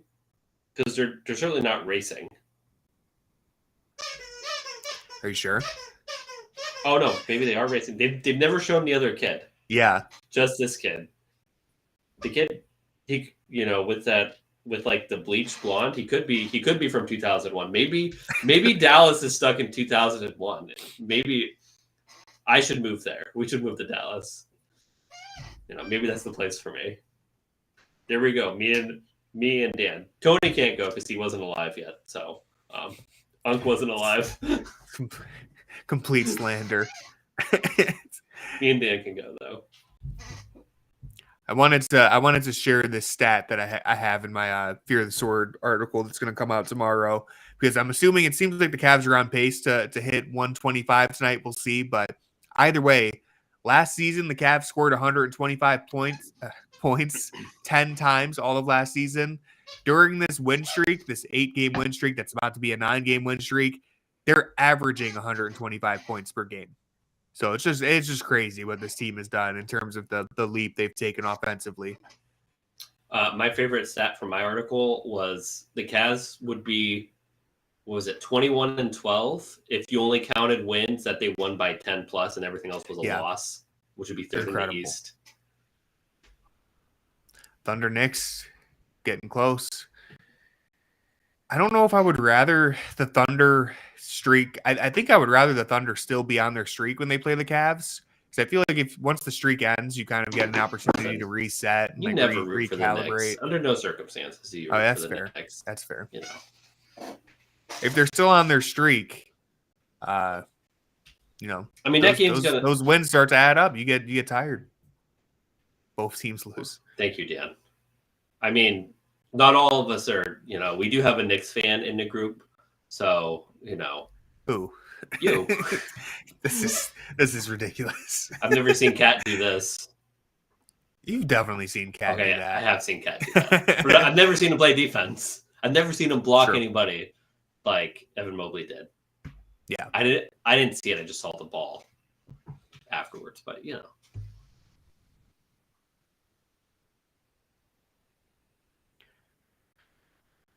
I actually think the mascot Knicks are my performs least great. favorite team in basketball. So Now you're overcompensating. just let the record show. No, I really, because I was thinking about it today. Obviously, I want the Cavs to be the team that wins the championship. Outside of them, like let's say the Cavs don't win, I'd be okay with OKC winning. I think they're likable. I'm cool with OKC winning. Don't want Boston to win. Definitely don't want New York to win. I was just trying to think of like, would I be happy if any other team won the championship this year? And I think OKC is the only other team that I'd be kind of cool with winning. New York is the team that I want to win the least. Maybe Philly. Maybe Philly is at the top, but they have no chance. Evan Mobley. Never Nice seen back and Cat forth right relocate that quickly. Danny was right though. Cat gets so many like fouls on just like lack of body control. Like never seen a big man commit like as many charges as him. You know, just like closing out awkwardly. He makes very bad decisions. I love when Strus runs the pick and roll like that. He's just so good at that. It's a whole Good new job, layer to the offense that we get with him. Well, because one of the things that he does well when he has the ball is he's always like moving quickly. I wouldn't say like he's in a hurry, but you know what I mean? Like he always plays with tempo. Like when he's, he never stops running. The ball. Yeah, well, when he's dribbling the ball, he's doing something or he's getting off of it. Except for right now. Well, he's trying to set up the pick and roll there. Oh, Mobley. Oh, Evan Durant. Barely even touched the net. He works out with Kevin Durant in the summer. I hope Kevin Durant's playing when the Cavs are in Phoenix, but I want to ask Durant about Mobley because I don't think he's ever been asked about Mobley. Yeah, that'd be a really good idea, especially since they work out together. And Mobley has said that that's his favorite player. Bang! It's just absurd, dude. It is absurd. Imagine the watching offensive production of this team. I mean, you don't even need to watch. You can just see the bottom line on the box score. 10 of 13 from the field this quarter.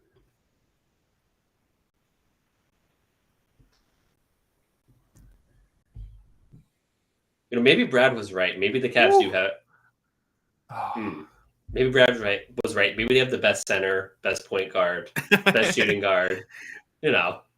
Nostra Doherty. He's never gotten a thing wrong. Maybe Brad knows ball.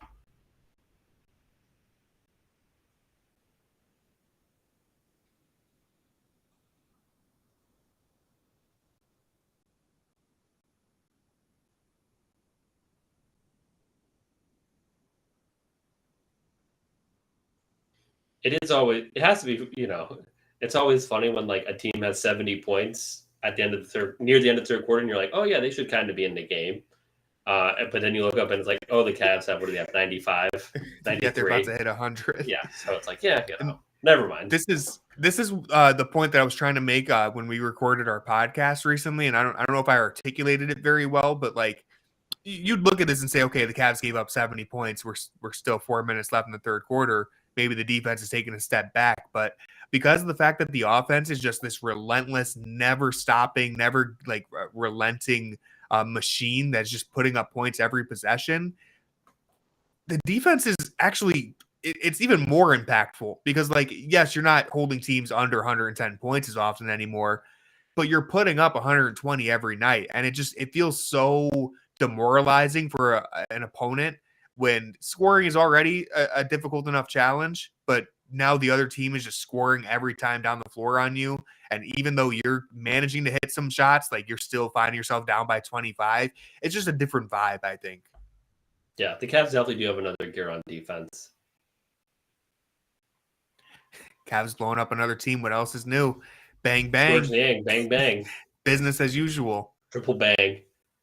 Better not read your grades and see him getting like a C-. He's going to get a good grade. I don't think anyone's getting a bad grade right now. You can give Ty Jerome a bad grade. How much did Ty Jerome play? Is even grade worthy? He's going to play a lot in the fourth. That's true. Good point. I keep forgetting that we have a whole nother quarter coming up.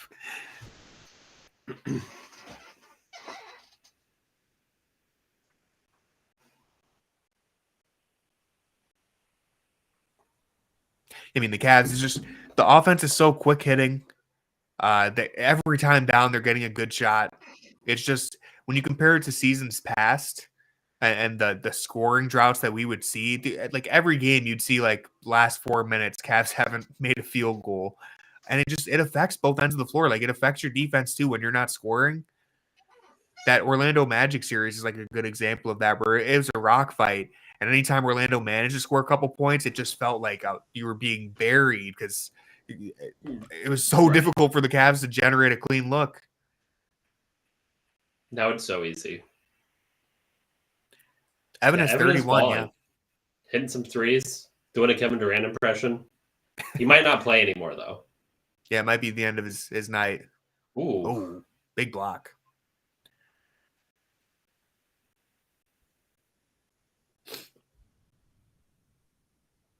$22 points, guys. You got to lock in. The ball movement, everyone getting involved, double drag, Niang. That's good. I don't know about that.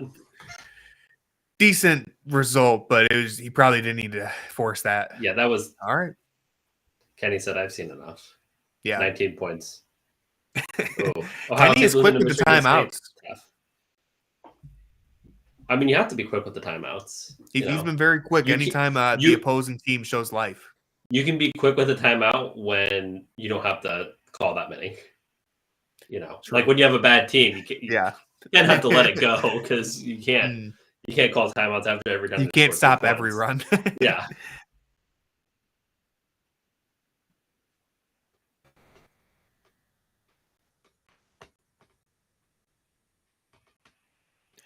Knicks Thunder tied at 97, 4 minutes left. Oh, Knicks are up by 2 now. So if it's still, I was gonna say that we should keep an eye on that. So I'm interested to see. Oh, Google slide. So Google's a little bit behind. Thunder must have hit a 3. Here we go. Third best big in the Eastern Conference going to work in the post. Too easy.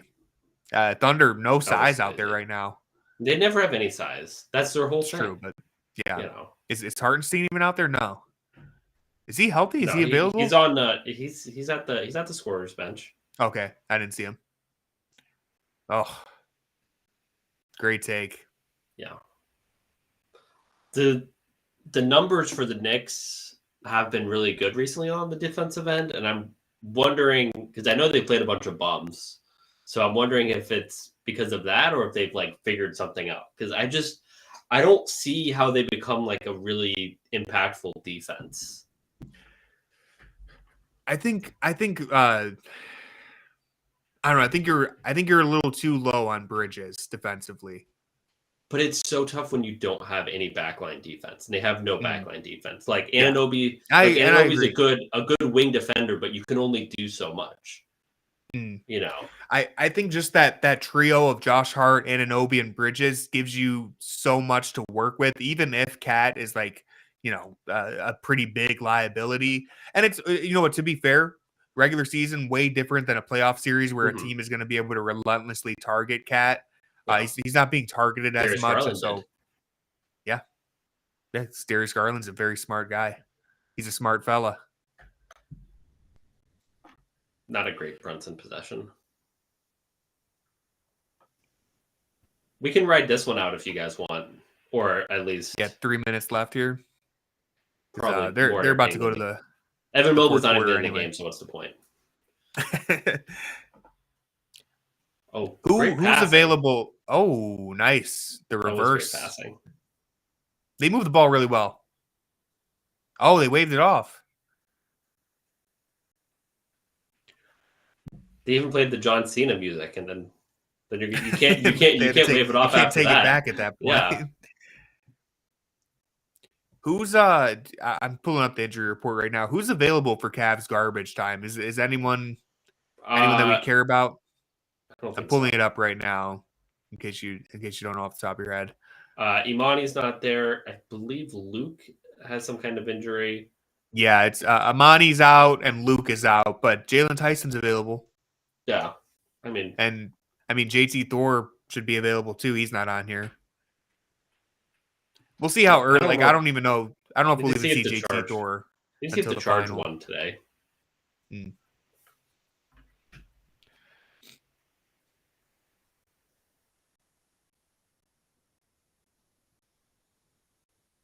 SGA makes it look so easy. That fall away mid range.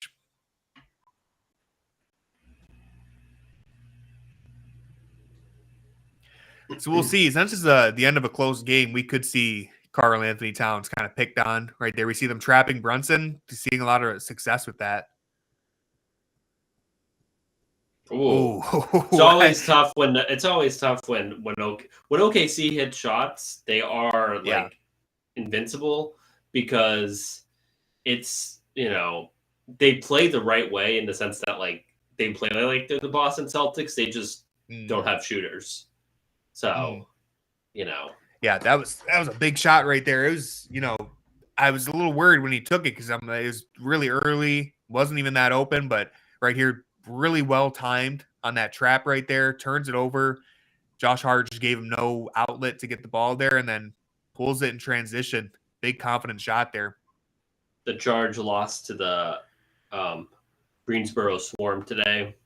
Imani Bates had 16 points on 6 of 20 shooting, 4 of 12 from 3, 2 rebounds, 3 assists. Not a great game. But he did lead the team in plus minus. So there's that. There you go. 12 threes on, 20 shot attempts and 12 threes. Yeah, so he was 2 of 8 on 2s. Not ideal. Yeah. But. Yeah, I saw that Sham said that the NBA PA is going to be challenging that suspension. I don't imagine they're going to find much success there, but we'll switch back. But you got to see it, Karras.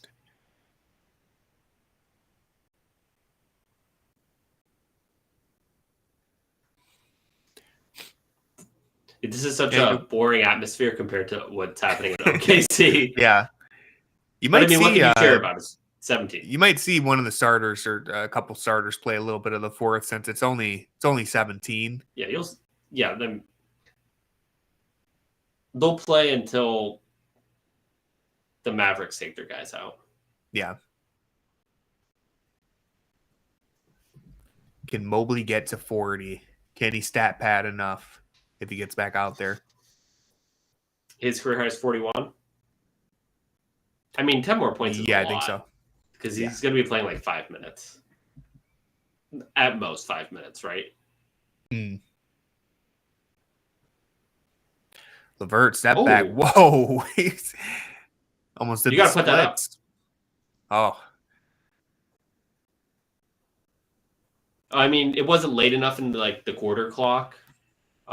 If you just waited a couple, waited 20 seconds, that's going in. But he just didn't understand that his powers only work when it's like under 5 seconds. Yeah. All right, here we go, Mobley. I mean, they're playing defense. They're playing defense, Tony. Have you seen a basketball game? They could get a steal, Jackson. Or they could go a little too early and leave 2 seconds on the clock for Mobley. Yeah, they could do that. You go ready? Here comes the steal. He might not even pass the ball. He might not. He didn't. But Mobley met him at... Oh! I don't know about that. I don't know about that call right there. CJ McCollum has 50 in the year 2025. That's crazy. The left arm maybe hit him. I don't know. There was some contact, and Mobley definitely wasn't straight up.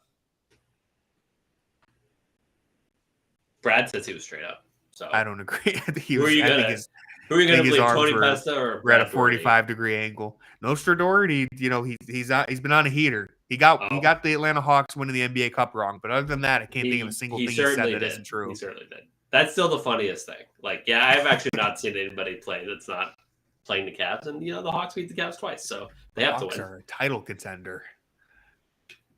DeAndre Hunter should be MVP. 6th man of the year, whatever. I don't even know. All NBA. We'll just settle for that. Yeah. Ooh. Dang, That was a loud one. That was an aesthetically pleasing brick. Quick 2 points right there off that too. Yeah, that mean they still have some life. Are they going to attack Cat? Because you're going to go slow. Is Cat out there? Yeah, Cat's out there. They try to get him. Yeah. I guess they have him under. They switched. They're trying to get him involved. Yep. He did a good job blocking it off right there. That was good. Oh. Uh-oh. See, they got no other backline defense there. Right. That's kind of the thing.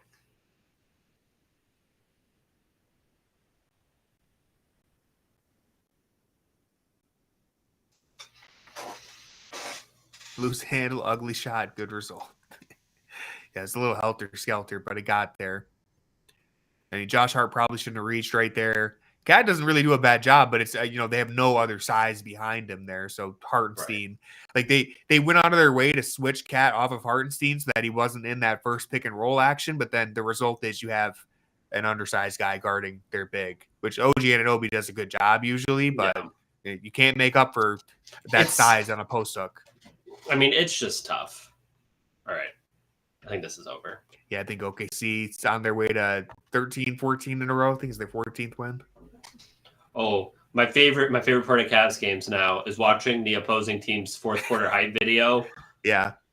We're still in this. It's not over, fans.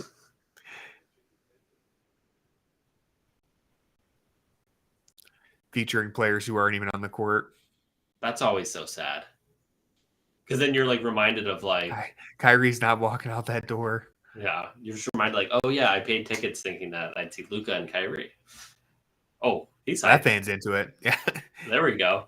He's the only one. That's why they have to show a close up. He's got a drink in his hand. He might be a couple drinks into it. He doesn't even know what the score is. He doesn't even know Kyrie's not playing yet. So Kyrie's having a quiet game. I don't know if the hype video worked too much. Yeah. Oh, did they play Boston before us? I didn't realize that. Boston's been slipping a little bit lately. Many are saying they suck. Not me, obviously. That's not who I am. Show that kid's jeans. Come on. Got to get him out of the seat. Yeah. Listen. Yeah. Boston the Rockets played a pretty good game against Houston, it looked like. Boston is the worst team to play if you're the Rockets that can't score consistently because you have to keep up with them. You're not going to stop their offense entirely. Guess how many points Houston had in the second half of that game? 32. 30. So they scored 14 points in the fourth quarter. They're finished with 86. I only saw them play OKC in person, but their defense was phenomenal, a sight to behold. Their offense was so bad.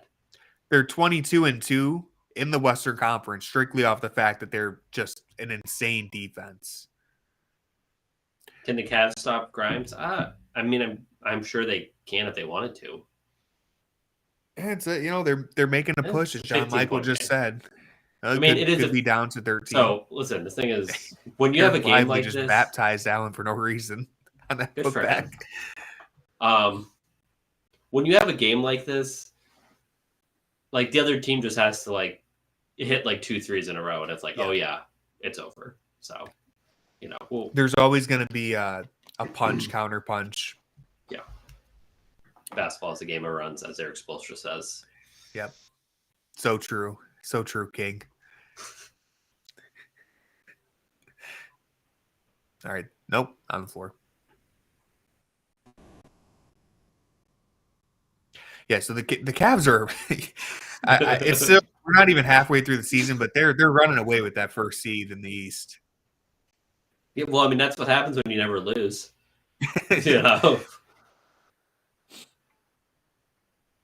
New York takes another L. Boston's still in the race, but we're building a healthy lead there. Philly just doesn't even exist. Can you put Niang in your featured image? Sure. He's played good. He's had like a lot of good attacks on the rim. Yeah, Grimes is cooking though. I don't know what's going on there. We need can Okoro suit up? Just put Niang on him. Oh, whoa! Donnie probably should have just taken that. But well, I'm guessing he already made up his mind and didn't think that he got his defender that because he threw a no look, so he didn't even see that there was no one in front of him. Yeah, Donnie loving the no look tonight. I mean, you got to do something to keep entertained. Yeah, got to mix it up.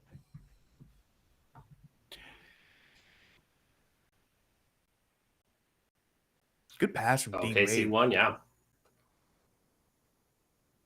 Just snuck that ball in there.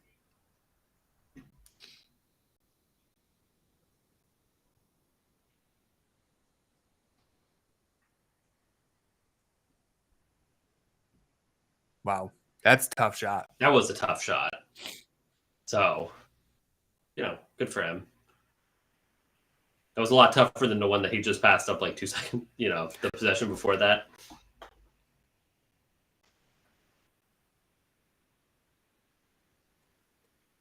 Yeah, they're scoring on every possession, but they're not really making up a whole lot of ground.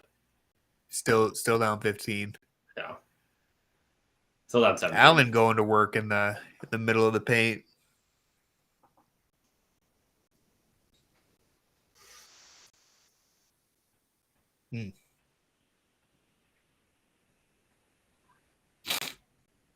Yeah, Derek Lively was ranked ahead of Jared Allen and Darius Garland at the start of the year.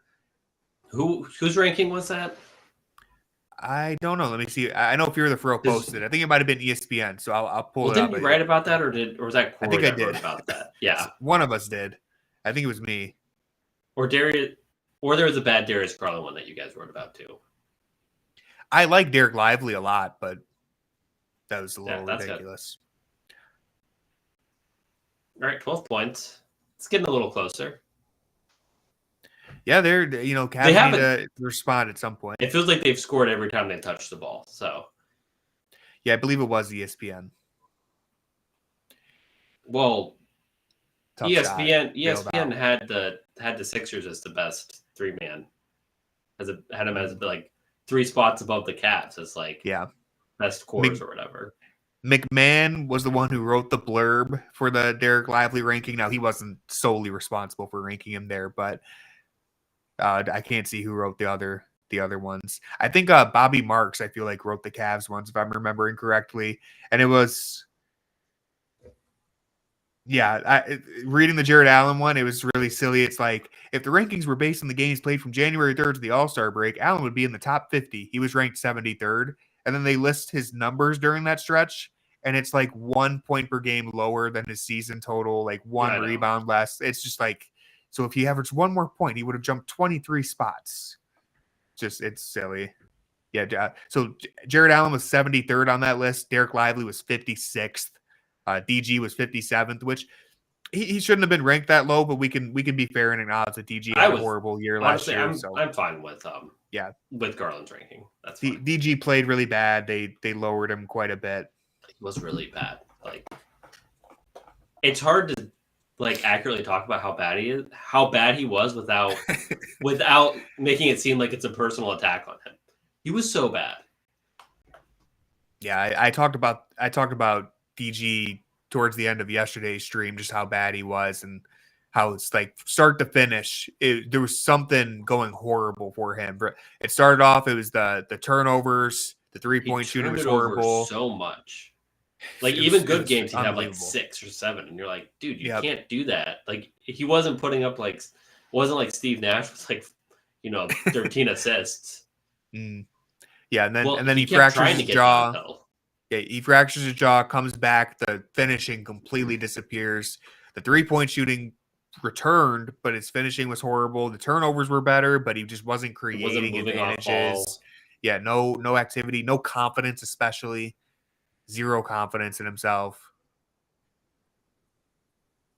A lot has changed. Got Ty Jerome set the screen here. And they were no look. And they were still in games with the Celtics without Donovan Mitchell, despite having that version of Garland. Yeah.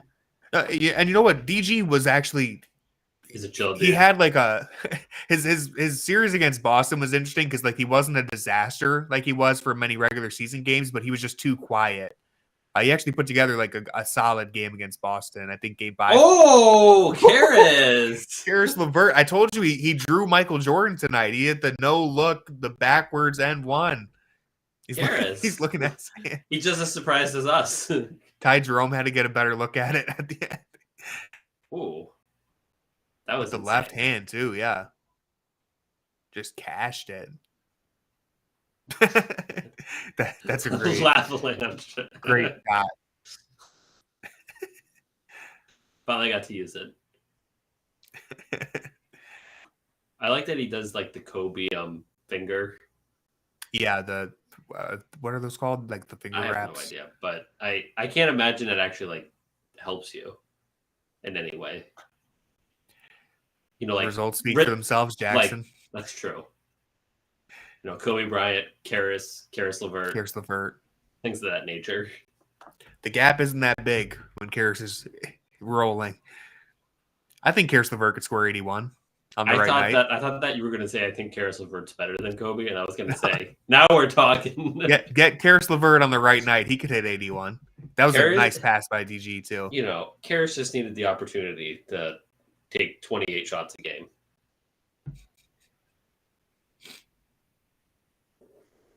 Yeah, let's compare Karis LeVert end of quarter percentages to Kobe Bryant and then talk to me. Well, I mean, if you're talking to anybody with percentages and Kobe Bryant, you're gonna lose. Unfortunately. Yeah, Ty Jerome, that's a D- for me. No, he's not getting a D-, but I mean, he's getting like a C+. The Mavs honestly deserve a lot of credit because it seemed like they fought hard, knocked them out 4 separate times. I mean, they're still not going. They're not going away. Like they're not going away, and I wouldn't say the Cavs have really like. The Cavs are just coasting. Yeah, no, the Cavs are defense, but the Cavs are playing a good game. Yeah, right. So good for the Mavericks. Good for them. Yeah, some pride on the line. You know, they're all playing hard. I am sort of surprised. I mean, this is more of like a last year's take. How surprised how well. Another Mobley 3. How left it short. How well they've responded to like Jason Kidd after Jason Kidd was a pretty mediocre coach. Yeah, I was thinking that the other day. I'm surprised that it's worked out so well for him, considering he was horrendous. He was in Milwaukee, right? Yeah. Is that what I'm thinking of? Brooklyn as well. Giannis liked them. Well, Giannis might not be the best judge of coaches, but Cavaliers LQ, I would say they're certainly on pace to get that 130. I'd be surprised if they don't. They're playing for that drunk guy who was so happy during the fan cam. Yeah, I mean, they're going to have to keep going. Yeah, I'll have to leave soon. If you're in line for Jaylen Tyson, stay in line. You don't need to stay in line. You can go. Might play the final minute and a half. It's so depressing. If you're here to see Craig Porter. Sorry. If you are here to see Craig Porter, go to the public auditorium. Yeah. Check out their schedule.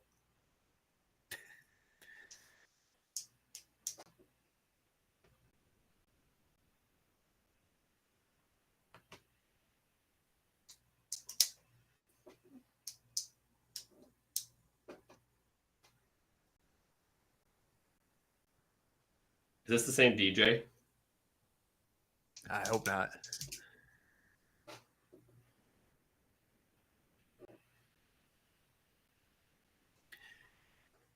Free Jimmy Butler school walkout, January 10th, 2025 at 12 p.m. That's actually what Jackson's doing during this stream. He's walking out of the stream in a couple minutes to free Jimmy Butler. Solidarity. Yeah.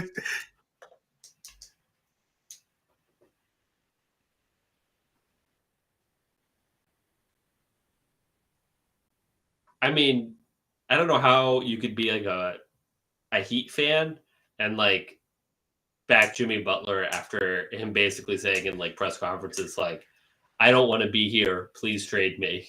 Yeah. Like you can't You can't do that, man. Usually you get the like preferred destinations of where they want to be traded. Jimmy Butler's tweet was like, the Shams tweet was like, he will go literally anywhere other than Miami. Just please, for the love of God, trade me. It's a 12-point game. Yeah. Things are getting interesting. Evan Mobley could end up getting that 40-point ball for all we know. He's at 31 still, 8 rebounds, 3 assists. It's just the Dame trade, just like really slow. Yeah.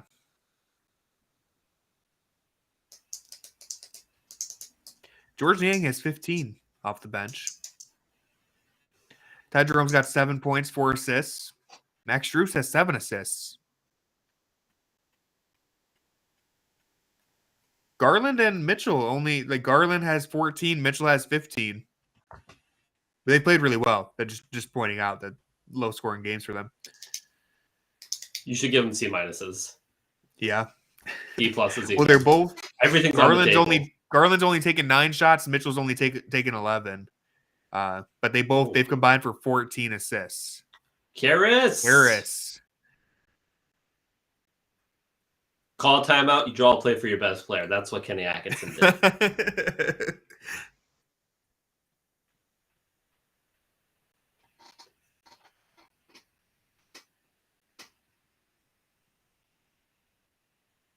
Yeah, that's what you want. You're a Cavs fan. All right, let him cook. Evan, give that ball back to Karras. Oh, put him in a blender, Mobley. Go to work. Wow. That ball should not have gone in. Shades of Kevin Love posting up Klay Thompson in the fourth quarter of Game 7. Yeah. The spin on that shot was crazy. I don't understand how that. Oh, Mobley, there you go, Evan. Keeping it alive. Go up. Look at the strength. I know he ended up getting fouled, but I feel like last year he loses that ball. Yeah, JB's ATOs were.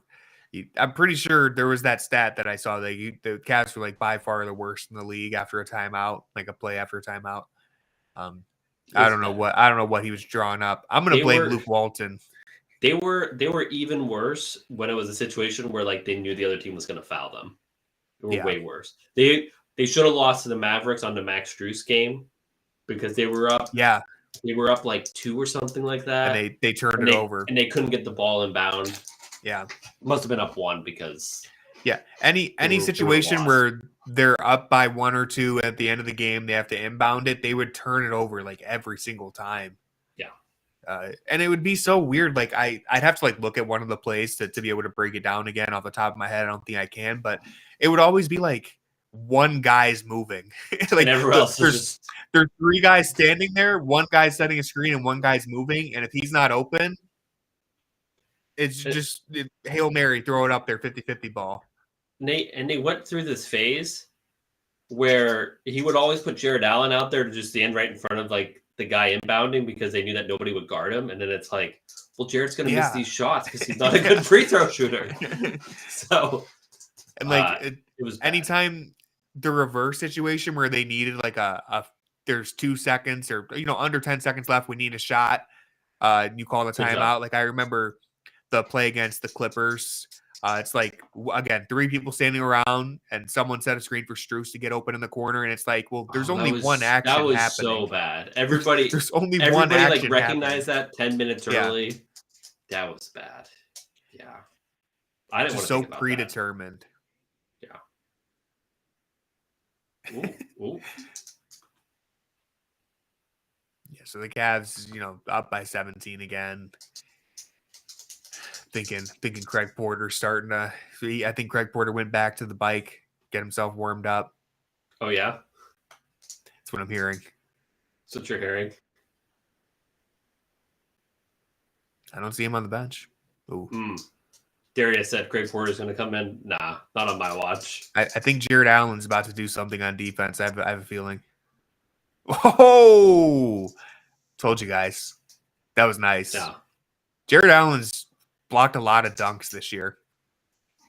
Yeah, well, he always tries to block dunks, and that's kind of what you have to do The lob. Oh, there you go, Evan. That was Dwayne Wade to LeBron, but better. Can't just let the moment be good. I had to make it better. That was nice, though. That was sick, yeah. We've seen Mobley throw lobs to Jared Allen, but I think that's the first time we've seen him like go off the dribble and then throw a lob. Also, immediately after the block, too. What a sequence for Allen. I think we've seen him do it where it's like opposite, where he's at the top of the key and like Jared's coming in, but not when he's taking somebody off the dribble on the baseline. Yeah. Because I think it's easier when you're going straight on because you kind of have like your that frame of reference. Yeah. That's a really great play. It was awesome phenomenal. Sequence. The Cavs are good. Evan Mobley's good. Are we sure? Please send me any clips of Karl Anthony Towns doing that. Thank you. You might have a point there. Yeah. Not sure.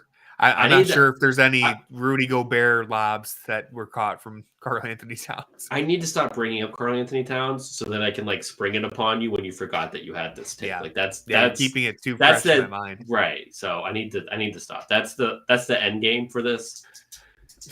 Then I can bring up like Spencer Dinwiddie, just wait for the playoffs. I'm sure my take is going to look worse when the playoffs start. That's what I'm saying. Well, I only said that Karl is having a better season currently. Listen, I wrote on my note. I'll stand by it. Life is so good. I know that.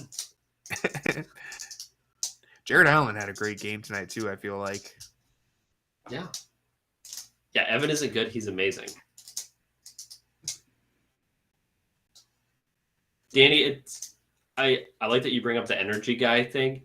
It's so weird how he like every time he has a good game, he'll be like afterwards, he'll be like, yeah, my teammates told me they needed more, energy for me, and I just brought that for my team. And it's like, then do that like all the time, man. like that's what he says after like every good game. Yes. So. Someone informed Jared Allen that they would like that every game. Like not just on the games where they tell him. Yeah. So anyways. It's like a light bulb goes off. He's like, oh, okay, you need me extra okay, time? So yeah. And I don't think that he's like lazy or anything like that. I just think that he doesn't want to like step on people's toes in a way. No, because you saw that when they like, when they went on that 18-2 run last year, it was like, well, there's no one's toes to step on. So I'm just going to like ball out. And he did. Dude, that block is crazy. Looking at where he came from too, like from that angle to block a dunk from that angle is really wild without fouling. Yeah. Normally you're blocking a dunk straight on, but like coming from the side like that's crazy. And without getting like your fingers jammed. Yeah. Like, I don't know. The timing, to be able to time that. Oh, Jared Allen's on the bench. It's over. Jalen Tyson, JT Thor. I need to be gone. I need to be writing a recap. What am I doing? Yeah, go ahead. Yeah. I don't need to see Craig Porter Jr. minutes. Goodbye, everybody. Course. Jackson's running from the grind. All right. Well, shout out to Jackson. He's typing the recap or through the sword. I will be seeing us through to the end of this game so we can enjoy some Craig Porter time. Now that he's gone, we can really enjoy this Craig Porter agenda. So glad he's gone. I do like to see Jalen Tyson play. I am invested. Oh, a Ty Jerome 30-footer.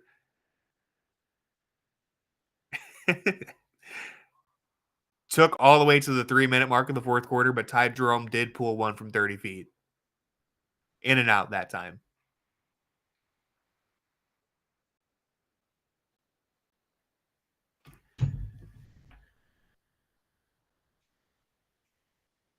Oh, Alonzo G mentioned. Who would have thought? On a January 3rd, 2025, Alonzo G mentioned on the Cleveland Cavalier broadcast. I keep forgetting about JT Thor, honestly, but the Cavs, like I see on Twitter, and I've mentioned it before, like everyone says the Cavs need a backup big. Are the options for backup big, like anybody you could get on the buyout market, like is anyone that much better than just playing JT Thor? I don't know. Maybe I'm too high. Like I'm not very high on JT Thor, to be clear, but like I think I would rather, like, instead of making a trade or like trading for Larry Nance or anything, like wouldn't you rather just play JT Thor? Because like you're not going to move the needle by trading for Larry Nance or anyone you're going to pick up on the buyout market. You're only going for that backup big for like you just need someone to give you a few minutes because Allen's hurt or something. Like you're basically screwed if you're having to rely on a backup big anyway. So why not just stick with what you got? Like, avoid making a trade, an unnecessary trade, going for Larry Nance or anything like that. Just play JT Thor if you have to, right? Like if Mobley or Allen go down for 2 weeks, can you just trust JT Thor for 2 weeks? I think you probably can. But I don't know. Because he's as far as I have seen, like he's done solid in the G League. He's been all right when he's on the floor for the Cavs, although it's been garbage time every time. But yeah, like as Danny's saying, it's only injury insurance. That's the only reason you would really need a backup big. And so if you're trying to get insurance, like Larry Nance on a buyout would be cool, but I don't think they're going to buy him out. I think you'd have to trade for him probably. And then like what other options are out there? Are they really that interesting? JT Thor is only 21, I think, too. Let me double check this. I know he's very young. So I'm not saying that he's going to develop into anything special, but he's not a finished product is what I mean. Anyone you're going to pick up on the buyout market is going to be a finished product, like Biyombo, for example, like someone who just cooked, completely washed up at that point. At least with JT Thor, there's some upside there. Let me find his age real quick. He's 22. He just turned 22 in August. So, he's got the 3-point shooting. The 3-point shooting is legit. Like, I think he's a genuine 3-point shooter. Good shot blocker. Not the best in terms of, like, being in the right positions at the right time. Little awkward on offense. Craig Porter Jr. with the chase down. This is why we stayed to the final minutes, to see some CPJ. But, yeah, I'd be cool with JT. Yeah, I don't know what he was trying to do right there. He tried to get all the way around the back. Almost pulled like the Allen Iverson on accident, like the half around the back. But not around Craig Porter. That's not going to fly. CBJ is still good. Needs to be on a team with spread offense. Yeah, I think I've said this plenty of times, but as much as I love Craig Porter, best case scenario for him is probably ending up on a different team. I think he's just buried in this rotation. He's not going to get many opportunities. Thankfully, he's playing like in the G League now. I think a lot of last year he was just on the Cavs bench. Like second half of the season, he was just on the Cavs bench, just wasting away. Getting those reps in the G League is preferable at this point. Because yeah, I agree. I think he's an NBA player. I think I could easily see him being a third string point guard somewhere else, even a backup point guard somewhere else. But in Cleveland, he's just buried. You have the two starting guards. Then you have Karis LeVert, Max Strus, Ty Jerome, Sam Merrill. Like there's just so many guys ahead of him. So I think it'd be interesting to see if he ended up somewhere else. I know I've floated out like San Antonio as an option, New Orleans, like just those teams don't have the best spacing, but just teams that need a point guard, or yeah, Minnesota even. Like I think there's a lot of teams that he would be better suited for. Oh yeah, their streak of winning by double digits slightly in jeopardy. Let's see if the garbage time crew can get it done.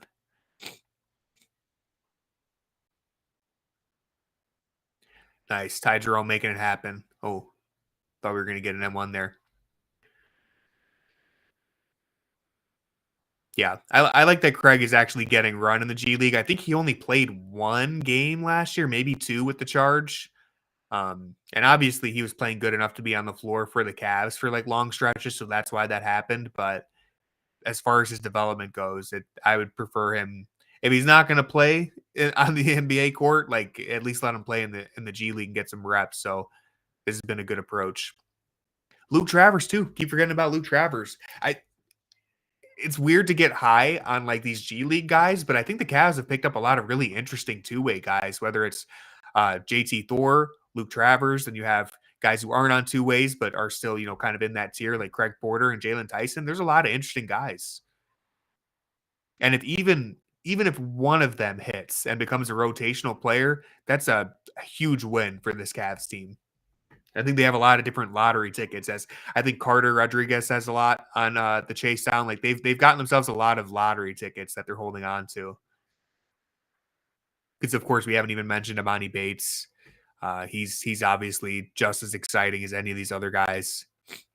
Hope to see Amani get an opportunity to be out there in garbage time sometime soon.